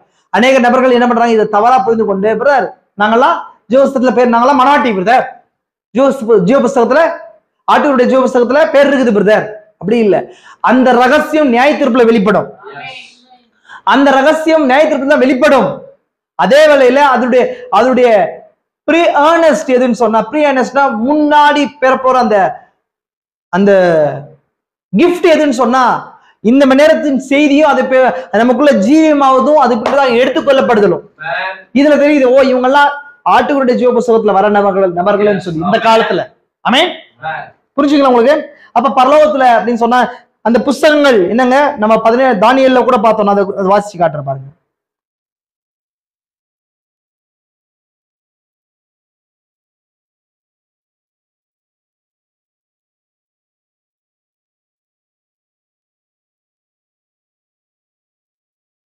நான் பார்த்து கொண்டிருக்கையில் சிங்காசனங்கள் வைக்கப்பட்டது. நீண்ட ஆயுசுல இருந்தார். அவருடைய வஸ்திரம் உறைந்த மலையை போலவும் அவருடைய சிரசின் மயிர் வெண்மையாகவும் பஞ்சை போலவும் துப்புரவாகவும் இருந்தது. அவருடைய சிங்காசனம் அக்கினி ஜுவாலையும் அதன் சக்கரங்கள் எரிகிற நெருப்புமா இருந்தது. அக்கினி நதி அவர் சந்நிதியில் புறப்பட்டு ஓடினது. 1000 பேர் செவித்தார்கள், அவரை செவித்தார்கள். கோடா கோடி பேர் அவர் முன்பாக நின்றார்கள். நியாய சங்கம் உட்கார்ந்தது. புஸ்தகங்கள் திறக்கப்பட்டது. அப்படின்னு சொன்னா இந்த புஸ்தகங்கள் எதுங்க? அநேக புஸ்தகங்கள் இருக்குது. அப்படின்னா நான் ஆல்ரெடி சொன்ன அநேக புத்தகங்கள் இருக்குது. அதுக்கான ரெக்கார்ட்ஸ் நான் ஆல்ரெடி பாருங்க, அந்த மேல இன்னும் ஒரு சில வசனங்கள்ல காண்பிக்கிறேன். அப்ப அதெல்லாம் எங்க திறக்கப்படுதுன்னு சொன்னா ஜட்ஜ்மெண்ட் வரைக்கும் அது ஓப்பன் ஆகல. அந்த ரகசியங்கள் அப்படியே தேவனுடைய பின்புறத்துல இருக்கிற அந்த பகுதி ஓப்பன் ஆகல. அங்கதான் ஓப்பன் ஆகுதுன்னு அர்த்தம். புரிஞ்சுக்கிறேன் உங்களுக்கு? அப்ப அதை தாண்டி புஸ்தகங்கள் இருக்குது அப்படின்றத உங்களுக்கு காண்பிக்கிறேன் பாருங்க. உன் ஜனத்தின் புத்திராக நிற்கிற பெரிய அதிபதியாகி மீகாவேல் அக்காலத்தில் எழும்புவான். அது கீழே அக்காலத்துல புஸ்தகத்தில் எழுதியிருக்கிறவராய் காணப்படுகிற ஜனங்கள் அனைவரும் விடுவிக்கப்படுவார்கள். இந்த புஸ்தகம் யூதர்கள் இது. இந்த மிகாயல்னா கிறிஸ்து. யூதர்களுக்கு வரப்போற பலமல்ல தூதனை குறிச்சி இந்த வசனம் சொல்லுது. அப்பா உன் ஜனங்கள் முன்குறிக்கப்பட்ட ஒரு டீம் யூதர்கள்ல இருக்கிறாங்கன்றத காண்பிக்குது. புரிஞ்சுக்கலாம் உங்களுக்கு? பாருங்க, அது கீழே நான் பார்த்த விஷயம். இங்க தாவீது சொல்றாரு சங்கீதத்துல, என் கருவையும் கண்கள் கண்டது, என் அவயங்களில் ஒன்றாயிரம் இல்லாத போது அவைகள் அனைத்தும் அவைகள் உருவேற்படும் நாட்களும் உமது புஸ்தகத்தில் எழுதி இருக்கிறது அப்படின்னு சொன்னா என்னோட ஸ்ட்ரக்சர், பாடி ஸ்ட்ரக்சர் நான் எப்படி இருக்க போறேன் என்ன அப்படின்றது அது தேவனுடைய அவருடைய புஸ்தகத்தை அப்படின்னு சொன்னா அதான் சொன்னேன். அவருடைய மைண்ட் தாட்ல ஒரு பார்ட்ல இந்த பூமியில என்னோட உருவம் மற்ற விஷயங்கள் எல்லாமே அது ஸ்டோர் ஆயிட்டு இருக்குது. அது சிந்தனையின் பின்புறத்துல இருக்கிற ரகசியம். ஆமென். பாருங்க,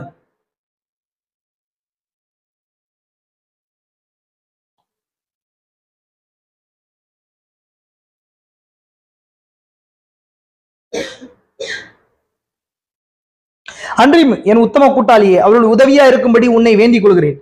அவர்கள் கிளேமேந்தோடும் மற்ற எல்லா உடன் வேலையாளர்களோடும் கூட சுசேஷ விஷயத்தில் என்னோடும் மிகவும் பிரயாசப்பட்டார்கள். அவருடைய நாமங்கள் ஜீவ புஸ்தகத்தில் இருக்கிறது. ஜீவ புஸ்தகத்தை குறிச்சு இருக்குது. இன்னொரு வசனம் ஞாபக புஸ்தகம் இருக்குது. பைபிள் வசனம் சொல்லுதான், அந்த வசனத்தை எடுத்து வைக்க முடியல என்னால. ஞாபக புஸ்தகம் இருக்குது. அதே போல இந்த புஸ்தகங்களை குறிச்சு அநேக விஷயங்களை குறிச்சு நம்ம பார்த்தோம். பட் எக்ஸ்க்ளூசிவா ஜீவ புஸ்தகத்தை குறிச்சு பார்த்து கொண்டு வந்துட்டு இருக்கிறோம். புரிஞ்சுங்களா உங்களுக்கு? எனவே இதெல்லாம் எதை குறிச்சு சொல்றதுன்னா தேவனுடைய சிந்தனையின் பின்புறம் ஓப்பன் ஆகுறத குறிச்சு சொல்லுது. அது எங்க வருதுன்னு சொன்னா ஜீவன் இருக்கு என்று குறிக்கப்பட்டவர்கள் இது யார் என்னன்றது எப்போதான் அது ஒரு முடிவுக்கு கரெக்டான முடிவுக்கு வருதுன்னு சொன்னா நியாய தீர்ப்புல உட்காரும் போது பாத்தீங்கன்னு சொன்னா தானியேல்ல பாத்தீங்கன்னா சிங்காசனங்கள் வைக்கப்பட்டது அப்படின்னு இருக்கு. எப்படி சொல்றாருன்னு சொன்னா சிங்காசனம் வைக்கப்பட்டது, ஆனா அதுல உட்கார்றதுக்கான ஆட்கள் அது வரைக்கும் வரல அப்படின்றார். வெளிப்படுத்தின விசேஷம் வரும்போது அந்த சிங்காசனத்துல 24 பேர் உட்கார்ந்து இருக்கிறாங்க. அப்படின்னா அந்த ரத்தத்துக்கு அப்புறம் இயேசு கிறிஸ்து ரத்தத்துக்கு அப்புறம் அதை ஃபில் பண்ணப்பட்டுச்சுன்ற. ஆமென். அப்படியே சிங்காசனத்தில் உட்கார்ந்தார்கள். நியாய தீர்ப்பு செய்யும்படி அதிகாரம் அவளுக்கு கொடுக்கப்பட்டது. நியாய தீர்ப்பின் சங்கம், நியாய சங்கம் உட்கார்ந்தது அப்படின்னு சொன்னா என்ன? ஜஸ்டிஸ் கோர்ட் உட்காருது அங்க. ஆமென். சுப்ரீம் ஜட்ஜ் இருக்கார். Judge and supreme judge. Supreme ஜட்ஜ்னா யாருங்க? உச்சவரும் அதிகாரத்தை பெற்றவர். ஜட்ஜஸ் சொன்னா யாருங்க? அது கீழ் அதிகாரத்தை பெற்றவங்க. ஆமென். இது எல்லாமே ஜட்ஜஸ் இப்ப உருவாகி கொண்டிருக்கிறாங்க இங்க. அதான் 1000 பேர் அவரை செவித்தார்கள். அதுதான் நியாய தீர்ப்பில் அவருக்கு உதவ போகிற வனவாட்டி என்றார் தீர்க்கதரிசி. கோடா கோடி பேர் முன்பாக நின்றார்களா நியாய தீர்க்கப்பட போற கூட்டமா இருக்கிறாங்க அவங்க. அதுலயும் அந்த நியாய தீர்க்கப்படுற கூட்டத்திலயும் நித்திய ஜீவனுக்கு என்று இருக்கிற ஜனங்கள் இருக்கிறாங்க. இந்த ஆட்டுக்குட்டி இந்த 1000 பேர் யாருன்னு சொன்னா ஆட்டுக்குட்டி ஜீவபுஸ்தகத்துல பேர் எழுதப்பட்டவங்க. டைரக்டா எதிர வந்தவங்க ஃபர்ஸ்ட் கிளாஸ்ல பாஸ் ஆகி அவருடைய ரத்தத்தோடு ஐக்கியப்பட்டு அவருடைய பாகத்தோடு ஐக்கியப்பட்டு உள்ள வந்தவங்க. எடுத்துக்கொள்ளப்படுதல்ல, ரத்தத்தோடு கூட வந்தவங்க. ஃபர்ஸ்ட் கிளாஸ் அது. சில பேர் நாங்க எது வழியா வரோன்னு சொல்றாங்க, நியாய தீர்ப்பு வழியா வரோன்னு சொல்றாங்க. தெரியுமா உங்களுக்கு? ஒரு டீம். அது வந்து என்னங்க, இங்க இருக்கிற கிருபையின் காலத்திலே உன்னோட ரட்சிப்பை காற்றுக்கொள்ள முடியல, கொடுக்கப்பட்ட அந்த சத்திய ரகசியங்களை உன்னால ஏற்றுக்கொண்டு ஜீவிக்க முடியலன்னா மிருகத்தின் முத்திரை வரும். அப்ப நான் போராடி சுய கிரியையில ஜெயிப்பியா? புரியுதுங்களா உங்களுக்கு? இன்றே ரட்சணினால், இன்றே கிருபையினா. புரிஞ்சுங்களா உங்களுக்கு? அப்போ சில பேர் இப்படி புரிஞ்சுக்கிறாங்க. ஒரு முறை பாஸ்டர் ஆஷிஷ் கூட இந்த வார்த்தையை சொன்னார். என்ன சொன்னார் தெரியுங்களா? அவரு ஒரு பிரதர் ரத்னபதி வந்து ஒரு நபர்கிட்ட பேசிட்டு இருந்தாராம். என்ன பேசுறாங்க அப்படின்னு சொன்னா, ஏன் இந்த ஜீவ புஸ்தகத்தை குறிச்சு இவ்வளவு பிரச்சனை பண்ணிக்கிறீங்க? நியாய தீர்ப்புக்கு வரும்போது நிற்கும் போது அதுல இருந்து கேட்டகரி பிரிகிறாங்களே, அதுல கூட ஜீவனுக்குள்ள வந்துருவாங்க இல்லையா? வெள்ளாடுகள் செம்மறியாடுகள் பிரிக்கப்படுது இல்லையா? அதுல ஒரு டீம் வந்துடுறாங்களே, ஏன் நீங்க முதல்ல வரணும்னு திங்க் பண்றீங்க அப்படின்னு சொல்லிட்டு அதுல சொன்னார். பாஸ்டர் இந்த வார்த்தையை சொன்னார். என்ன சொன்னாருன்னு சொன்னா, அந்த ஃபர்ஸ்ட் கேட்டகரி தான் ஆள்றவங்க. செகண்ட் கேட்டகரியா நான் இருக்கணும்னு விரும்புறேன்னு சொன்னா நீ ஆளுகிறவனா இருக்க மாட்டேன். ஒருவேளை நித்திய ஜீவனை இழக்கலாம், இல்லைன்னு சொன்னா பெற்றுக்கொள்ளலாம். பெற்றுக்கொண்டும் கூட ஒரு ஆளுகிற தன்மையில இல்லாம ஆளப்படுறவனா இருக்கலாம் ராஜ்யத்துல. புரிஞ்சுங்களா உங்களுக்கு? எப்படி வருதுன்னு சொன்னா, அது நல்லா அழகா ஒரு வார்த்தை சொன்னார். ட்ரெயின் டிக்கெட்ல கன்ஃபார்ம், வெயிட்டிங் லிஸ்ட். புரியுதுங்களா உங்களுக்கு? கன்ஃபார்ம் வெயிட்டிங் லிஸ்ட்ல இருக்குது. மேபி அது வெயிட்டிங் லிஸ்ட்ல இருக்கிறது என்ன ஆகலாம், இல்ல பரவாயில்ல பிரதர் நீங்க என்ன பண்ண வெயிட்டிங் லிஸ்ட் போட்டுருவாங்க ஒரு சிலர். புரியுதுங்களா உங்களுக்கு? ஒரு சிலருக்கு புக் பண்ணும்போதே என்னங்க, அதுக்கப்புறம் என்ன தெரியுமா, கடைசி ட்ரெயின் புறப்படுறதுக்கு ஒரு 2-3 மணி நேரத்துக்கு முன்னாடி சார்ட் ப்ரிப்பேர் பண்ணுவாங்க. அந்த நேரத்துல இருக்கிற இப்போ சார்ட் ப்ரிப்பேர் ஆயிடுச்சு. ஏன்னா சார்ட்ன்றது தான் புக்கு. எதுங்க, ஆட்டோட ஜியோ புக் வந்திருக்கு இல்லைங்களா, 7 சீல்ஸ் புக். புக் என்னங்க, சார்ட் ப்ரிப்பேர் பண்றது எப்ப பாத்துறீங்களா? நீங்க போகும்போது ட்ரெயின்ல போகும்போது புறப்படுறதுக்கு 2 ஹவர் முன்னாடி சார்ட் ப்ரிப்பேர் பண்ணுவாங்க. ஃபைனல் சார்ட் அதான். அதுல பேர் இல்லைன்னா இல்ல. ஒரு சிலர் அதுவே எனக்கு தேவையில்லை, நான் அதுக்கப்புறம் என்ன பண்றேன், ஜெனரல்ல போறதுக்கு ட்ரை பண்றது. புரிஞ்சுங்களா உங்களுக்கு? இந்த மாதிரி கூட்டங்கள் வருது. ஒரு சில தட்களை வருவாங்க, அதெல்லாம் நம்ப கடைசி நேரத்துல உள்ள புடிச்சு அவரே வாண்டட் பண்றாருங்க. உள்ள போடு, ஃபர்ஸ்ட் உள்ள போடு, உள்ள போடு, என்ன போடு, என்ன பண்றதுங்க, என்ன பண்ணுது, புடிச்சு என்ன பண்ணுங்க. அது மாதிரி உள்ள போடப்பட்டவங்க நம்ம. சார்ட் ப்ரிப்பேர் பண்றதுக்கு 2 அந்த காலையில 6 மணிக்கு நம்ம என்ன பண்றோம், வெயிட் வந்துருச்சு உள்ள. ஆமென். புரிஞ்சுங்களா உங்களுக்கு? இந்த மாதிரி அவர் சொன்னார், அருமையான விஷயத்த சொன்னார். அப்போ இங்க பிரச்சனை என்னன்னு சொன்னா, ஜீவ புஸ்தகத்துல பேர் இருந்தாலே போதுன்ற ஒரு கூட்டம். அது கடைசியா எங்க போய் முக்கியங்க, டூ ஆர் டை, எங்க வேணாலும் போய் நிக்கும். புரிஞ்சுங்களா? நீங்க அப்போ ஒருத்தர் அவிதமா போறாரு, நீ வந்து என்ன பண்ணுங்க, நியாய தீர்ப்பு வெள்ளை சிங்காசனத்துல போய் மேல்முறையீடு பண்ணு. ஏன்னா இந்த பூமியில நான் பயங்கரமா ஊழியம் பண்ண, அதை பண்ண, இதை பண்ணன்னு சொன்னாராம் ஒரு ஊழியக்காரர், தீர்க்கதரிசி சொன்னார். அவர் போய் என்ன பண்றாரு, உன் புக்ல இந்த புக்ல பேர் இருக்குதா, இல்லங்க நீங்க யார் என்னன்றதெல்லாம் விஷயம் இல்ல, இந்த புக்ல பேரு தான் உள்ள விடுறேன்னு சொல்லி யார் சொன்னாருங்களா, தூதன் சொல்றாராம். பேரு இல்லங்க, நல்லா பாருங்க, இல்ல பேர் இல்ல.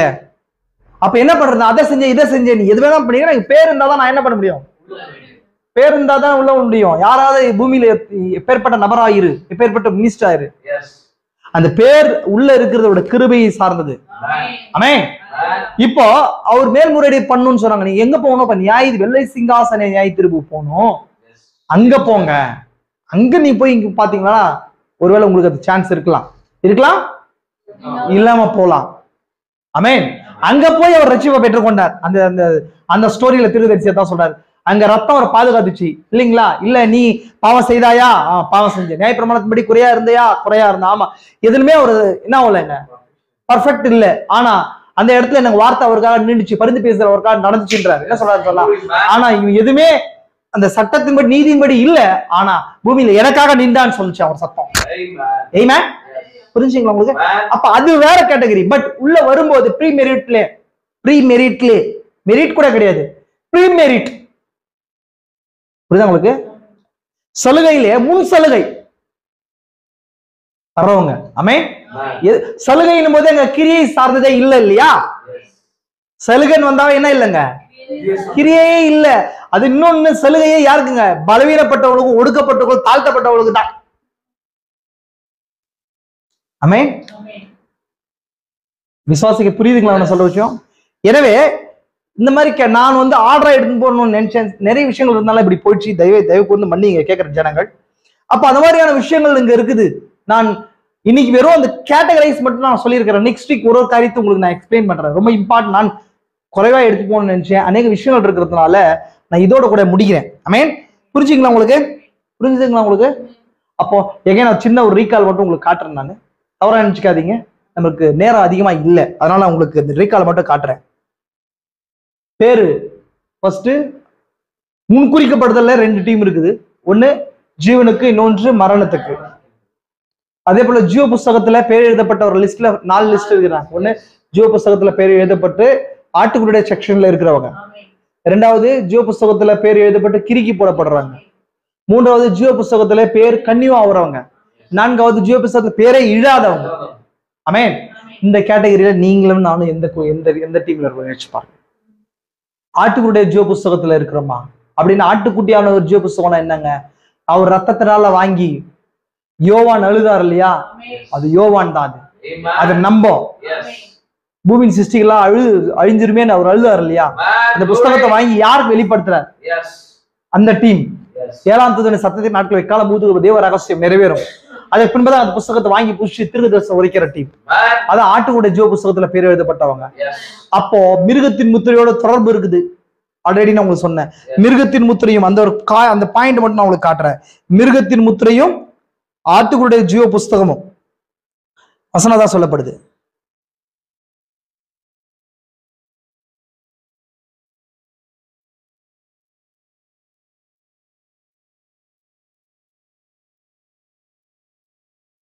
ஓகே, இந்த மிருகத்தின் முத்திரை ஃபைனலா இருக்க போகுது. தீர்க்கதரிசி சொல்றாரு 7ஆம் சபையின் தான் நாட்கள்ல, இந்த நாட்கள்ல மிருகத்தின் முத்திரை இடப்படுகிறது. அந்த நேரத்துல இருக்கிறோம். ஒரு பெரிய அழுத்தம் வந்து நான் பாருங்க அந்த நோட்ஸ ரொம்ப இம்பார்ட்டன்ட். அது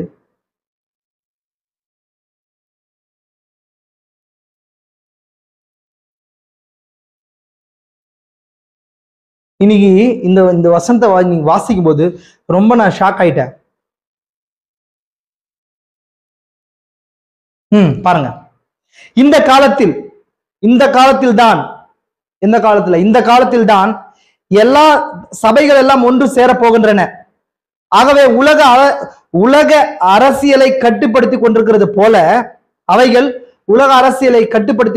போல விரைவில் அவைகள் உலக பண விவகாரங்களை கட்டுப்படுத்தும். பைனான்சியல். அப்படியான உலக சபைகளின் ஐக்கியத்தில் சேராவிடில் நீங்கள் கொல்லவோ விற்கவோ முடியாது. எல்லாவற்றையும் நீங்கள் இழக்க நேரிடும். தேவனுக்கு உண்மையாக இருந்து இந்த சபை கட்டளைகளான உலக முறைமைகள் என்னும் கரையிலிருந்து தங்கள் வஸ்திரங்களை சுத்தமாய் வைத்திருப்பவர்களிலிருந்து சகலமும் பறிக்கப்படும். சகலமும் அவனுடைய என்ன பண்ணுங்க? பறிக்கப்படும். அவைகள் விட்டு கொடுத்து விடும் விதத்தில் ஒரு பெரிய சோதனை அவைகளுக்கு முன்பாக வைக்கப்படும். இன்னைக்கு அதுதான் நிறைய பேர் தவறா புரிஞ்சுக்கிறாங்க. டைரக்டா கட்டி எடுத்துட்டு வந்து கழுத்துக்கு வைப்பாங்க. அதனால அப்ப நம்ம விசுவாசத்தை காத்துக்கொள்ளலாம்னு நினைக்கிறாங்க. அது தவறு. பிசாசு எப்பொழுதுமே அவனுக்கு நம்ம வம்சத்தை கொள்றதுக்கு அவனுக்கு நோக்கம் கிடையாது. சபை காலங்கள்ல அந்த டாக்டிக்ஸை யூஸ் பண்ணி தோத்துட்டான். அதனால இப்ப அவனுடைய ஆயுதம் என்னன்னு சொன்னா பேலார்ஸ் ரைடர். அவன் மங்கிநேர குதிரையில இருக்கிறவன், மிக்ஸ் அவன். அதனால எப்படியாவது வஞ்சகத்தை கொண்டு வருவான்.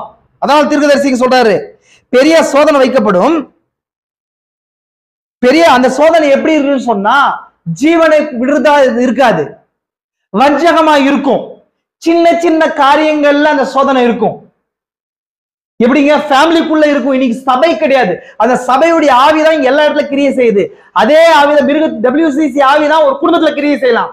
அந்த இடத்துல நீங்க கிராஸ் பண்ணும்போது நீங்க மிருகத்தின் முத்திரை பெற்றுக்கொள்ளலாம். ஆமென். எதுவா இருக்கலாம்? குடும்ப கூடுகைகள், வார்த்தையின்படி இல்லாத குடும்ப கூடுகைகள், வார்த்தையின்படி இல்லாத ஐக்கியங்கள், வார்த்தையின்படி இல்லாத சபைகள். ஆமென்.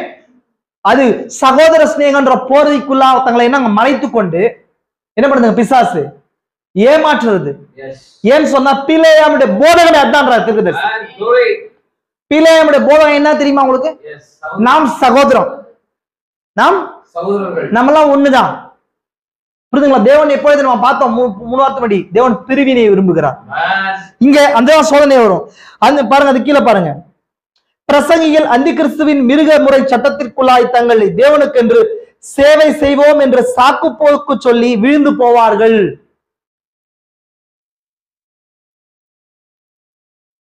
பிரசங்கிகள் பிரீச் பண்றவங்க அந்தி கிறிஸ்துவின் மிருக முறையின் சட்ட திட்டத்துக்குள் தாங்கள் தேவனுக்கு என்று சேவை செய்வோம் என்று சாக்கு போக்கு சொல்லி வீழ்ந்து போவார்கள். பெரிய சபைகள் நடத்துற ஆட்கள், ஊழியர்கள் செய்யற ஆட்கள். நீங்க பாஸ்டர் இந்த விஷயத்த சொன்னார். என்ன சொன்னார் தெரியுங்களா? உங்களுக்கு மிருகத்தின் முத்திரை டைரக்டா அப்படி வராது. நீங்க என்ன பண்ணுங்க, எங்க பைபிள் காலேஜ்ல பெரிய ஸ்குவீஸ் வரும்போது நீங்க ஒரு ஆர்கனைசேஷன் கீழே இருக்கணும். நீங்க ஒரு ஆர்கனைசேஷன் கீழே உங்களை என்ன பண்ணுங்க, ஃபைல் பண்ணிக்கோங்க. இல்லைன்னா நீங்க என்ன பண்ண முடியாது, சபை நடத்த முடியாது. அப்படின்னும் போது ஊழியக்காரங்களா என்ன பண்ணுவாங்களாம் தெரியுங்களா உங்களுக்கு? அவங்க என்ன பண்ணுவாங்களா, ஐயோ தேவனுக்கு நான் ஊழியம் பண்ணணும், சபை போயிடுதேன்னு சொல்லி சுயக்கிரியைக்கு இடம் கொடுத்து உலக காரியத்துக்குள்ள போய் ஒரு ஸ்தாபனத்துக்குள்ள போய் நிப்பாங்க. அவரு என்ன சொல்லுவார்? அவரு, எப்பா உபதேசத்தை நீ பிரீச் பண்ணு, ஒண்ணும் இல்லை, நீங்க சைன் பண்ணிட்டு உங்க பதவி பண்ணிட்டு போ, கவர்மெண்ட்டுக்கு ஒரு கணக்கு மட்டும் வேணும், நீங்க உங்க கிரியை நீங்க பண்ணுங்கன்னுவாங்க. அவ்வளவுதான் பண்றது. டைரக்டா நீங்க எங்க உபதேசத்துக்கு வாங்கன்னு சொல்ல மாட்டாங்க. புரியுதுங்களா உங்களுக்கு? அதான் மிருகத்தின் முத்திரையுடைய வஞ்சகம். ஏன்னா பிந்தின மிருகம் முந்தின மிருகத்தை வணங்குறதுக்கு செய்யாது. பிந்தின மிருகம் முந்தின மிருகத்துக்கு ஒரு சுரூபத்தை செஞ்சு அந்த சுரூபத்தை வணங்குற வணக்கத்தின் ஆராதனை முந்தின மிருகத்துக்கு போற மாதிரி செய்யும். பிந்தின மிருகம்ன்றது எதுங்க? புரோட்டஸ்டன்ட் சபைகள். முந்தின மிருகம்ன்றது என்னங்க? ரோமன் கேத்தலிக், மகாபாபிலோன். இந்த முந்தின மிருகம் தவறுன்றது நமக்கு தெரியும், அதனால போக மாட்டோம். அதனால பிந்தின மிருகம் ஆகிய புரோட்டஸ்டன்ட் என்ன செய்யணும் சொன்னா ஒரு சுரூபத்தை ரெடி பண்ணும். அதான் WCC. எல்லாம் ஒன்றிணைஞ்சு என்ன பண்ணாதீங்க, நீங்க என்ன பண்ணாதீங்க, எங்க உபதேசத்துக்கு வராதீங்க, நீங்க ஒன்றாடே விசுவாசிங்க, தீர்க்கதரிசி விசுவாசிங்க, கரெக்ட் தான். நீங்க வந்து என்ன பண்ணுங்க, இங்க பைபிள் காலேஜ்ல சர்டிபிகேட் வாங்கிக்கோங்க. நீங்க பாஸ் இருந்தா உங்களுக்கு ஆர்டர் படி சர்டிபிகேட் வேணும்னுவாங்க. எந்த பைபிள் காலேஜ்ல படிச்சீங்கன்னு நீங்க உபதேச சிலபஸ் என்னன்னு கேட்பாங்க. உங்களுக்கு அதனால ஒண்ணுமே இல்ல பிரதர், நீங்க உங்க உபதேசத்துல இருங்க. ஆனா இங்க எங்க பைபிள் காலேஜுக்கு வந்து என்ன பண்ணுங்க, ஒரு சர்டிபிகேட் வாங்கிக்கோங்க. நான் இங்க வந்து நீங்க படிச்ச மாதிரி நான் உங்களுக்கு என்ன தரோம், சர்டிபிகேட் தரோம்னு வாங்க. அவ்வளவுதான். நீங்க உங்க ஊழியத்தை நீங்க செய்யலாம்னு வாங்க. அப்ப தேவன் வந்து ரொம்ப ஞானமா நடந்துக்கணும், பக்குவமா நடந்துக்கணும் போய் அங்க என்ன வாங்குறது, சர்டிபிகேட் வாங்குறது இல்ல, அங்க போய் ஐக்கியப்படுறது. புரிஞ்சுங்களா உங்களுக்கு? புரிஞ்சுதா உங்களுக்கு?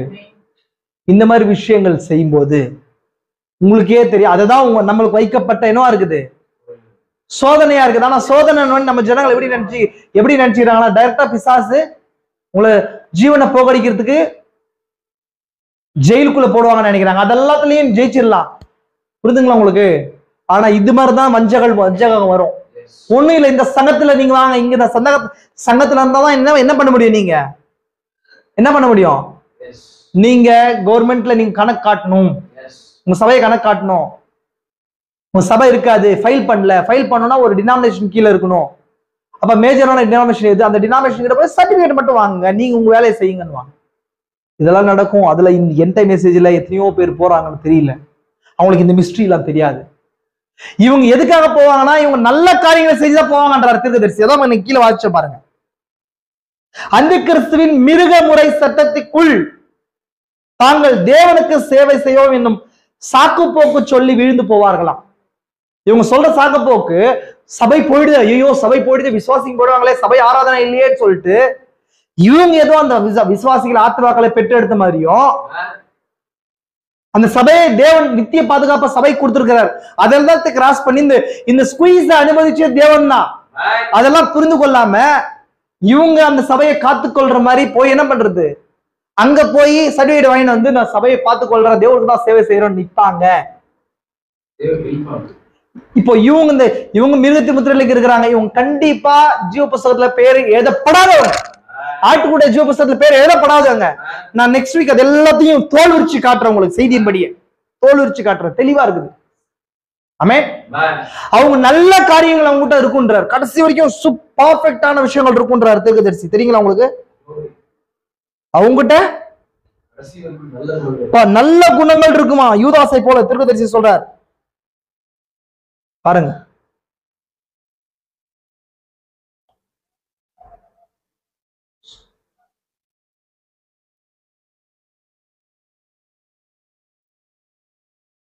புரிஞ்சுங்களா? இப்போ ஜீவ புஸ்தகத்துக்கும் ஆட்டுக்கொண்டை ஜீவ புஸ்தகத்துக்கும் மிருகத்து முத்திரையும் பெரிய தொடர்பு உண்டு. அதனாலதான் இது எல்லாத்தோடும் கலந்த ஒரு விஷயம். கிருபையின்படி சார்ந்து இதுதான் எடுத்துக்கொள்ளப்படுதலே கிருபையை சார்ந்து இருக்குது. நம்மளை நம்ம ஒப்பு கொடுத்து நம்ம கிரியைகளை குறித்து மேன்மை பாராட்டாம ஒருவருக்கு ஒருவர் நம்மளை தாங்கி மன்னித்து ஏற்றுக்கொண்டு கொண்டு போகும்போது தான் அந்த வார்த்தை அப்படி வரும்போது அப்படியே விசுவாசிகளை ஏற்றுக்கொள்ளுகிற குணம் பக்குவம் நமக்கு வேணும். ஆண்டவரே, ஒருவேளை நமக்குள்ள இருக்கிற வார்த்தைக்கு புறமான காரியங்கள் வரும்போது, ஆண்டவரே ஆமா எக்ஸ் நான் தவறா இருக்கிறேன், இந்த லைன்ல நான் தவறா இருக்கிறேன், இப்படி வார்த்தை இப்படி சொல்லுது அப்படின்ற அந்த எண்ணம் இருக்கிறவங்க தான் அந்த முன்குறிக்கப்பட்டவங்களா இருக்கிறாங்க அப்படின்னு சொல்லி அதான் அவங்களோட சைனா இருக்குது, அடையாளமா இருக்குது. ஆமென். விசுவாசிக்கிறீங்களா? நம்ம இது வரைக்கும் அநேக விஷயங்களை குறித்து பார்த்தோம். நம்ம ஒரு ஃப்ரேம்ல இல்ல, பட் அநேக விஷயங்களை உங்களுக்கு நான் காட்டினேன். நெக்ஸ்ட் வீக் வரும்போது இன்னும் அநேக காரியங்களை குறித்து பார்க்கலாம். கர்த்தர் உங்களை ஆசீர்வதிக்கட்டும். தேவன் நம்மளோட கூட இருப்பாராங்க. நம்ம எல்லாம் ஜெபிக்கலாம், எல்லாம் கண்களும் மூடி எல்லாம் ஜெபிக்கலாம். கிருபை நிறைந்த எங்கள் பரலோக பிதாவே, இந்த ஆசீர்வதிக்கப்பட்ட இந்த சாயங்கால வேலைக்காய்க்கு நன்றி ராஜா. இதனால நீர் எங்களோடு கூட பேசினீர். அந்த ஜீவ புஸ்தகத்தை குறிச்சு, ஆட்டுக்குட்டியோட ஜீவ புஸ்தகத்தை குறிச்சு, அது எங்களுக்குரிய பாகத்தை குறித்து நாங்கள் கண்டோம் ராஜா. ஒருவேளை அதுல நாங்கள் ஏதேனும் எங்களை மேன்மை பாராட்டுதல்கள் இருந்தால் எங்களை தயவாய் தாய்த்து ஒப்பு கொடுக்கிறோம். எங்களை தயவாய் மன்னியுங்க ராஜா. இப்பேற்பட்ட செய்தியை எங்களுக்கு ஒப்பு கொடுத்திருக்கிறீர். எங்கள் மேல் இரக்கமாயிருங்க, கிருபையா இருங்க. நாங்கள் ஆட்டுக்குட்டியோட ஜீவ புஸ்தகத்துல பேர் எழுதப்பட்டவர்களா இருக்கிறோம் என்று விசுவாசிக்கிறோம். ஏனென்றால் நீர் இந்த வெளிப்பாடுகளை கொடுத்து கொண்டிருக்கிறீர். பிசாசுடைய எல்லா மிருகத்தின் முத்திரையுடைய எல்லா ரகசியங்களுக்கு திறந்திருக்கிறது. அது அவன் எப்படி வருவான் என்று சொல்லி, எவ்விதமாக கிரியை செய்வான் என்று சொல்லி, சபையில, குடும்பத்துல, தேசங்கள்ல எப்படி கிரியை செய்து கொண்டிருக்கிறார் என்பதை வெளிப்படுத்தியிருக்கிறீர். ஏனென்றால் அது ஆட்டுக்குட்டியானுடைய ஜீவ புஸ்தகத்தில் பேர் எழுதப்பட்டவர்கள் மட்டும் வஞ்சிக்கப்பட முடியாது என்று சொல்லி இருக்கிறீர். எங்களுக்கு அப்பேற்பட்ட வெளிப்பாடுகளை கொடுத்த கிருபைகளுக்கு நன்றி. அது எங்களுடைய கிரியைகள் அல்ல ராஜா. இந்த செய்தி கேட்கிற ஒவ்வொரு நபர்களும் இதை குறித்து சிந்திக்க, தியானிக்க ராஜா, நல்ல காதுகள் உடையவர்களாய், ஆட்டுக்குட்டியின் காதுகள் உடையவர்களாய் இருக்க கிருபைங்க. இந்த செய்தி கேட்கிற ஒவ்வொரு நபரோடு கூட கிருபை இருக்கட்டும். பலப்படுத்துங்க, பெரிய காரியங்கள் செய்யுங்க. இயேசு கிறிஸ்துவின் பரிசுத்த நாமத்திலே ஆமென்.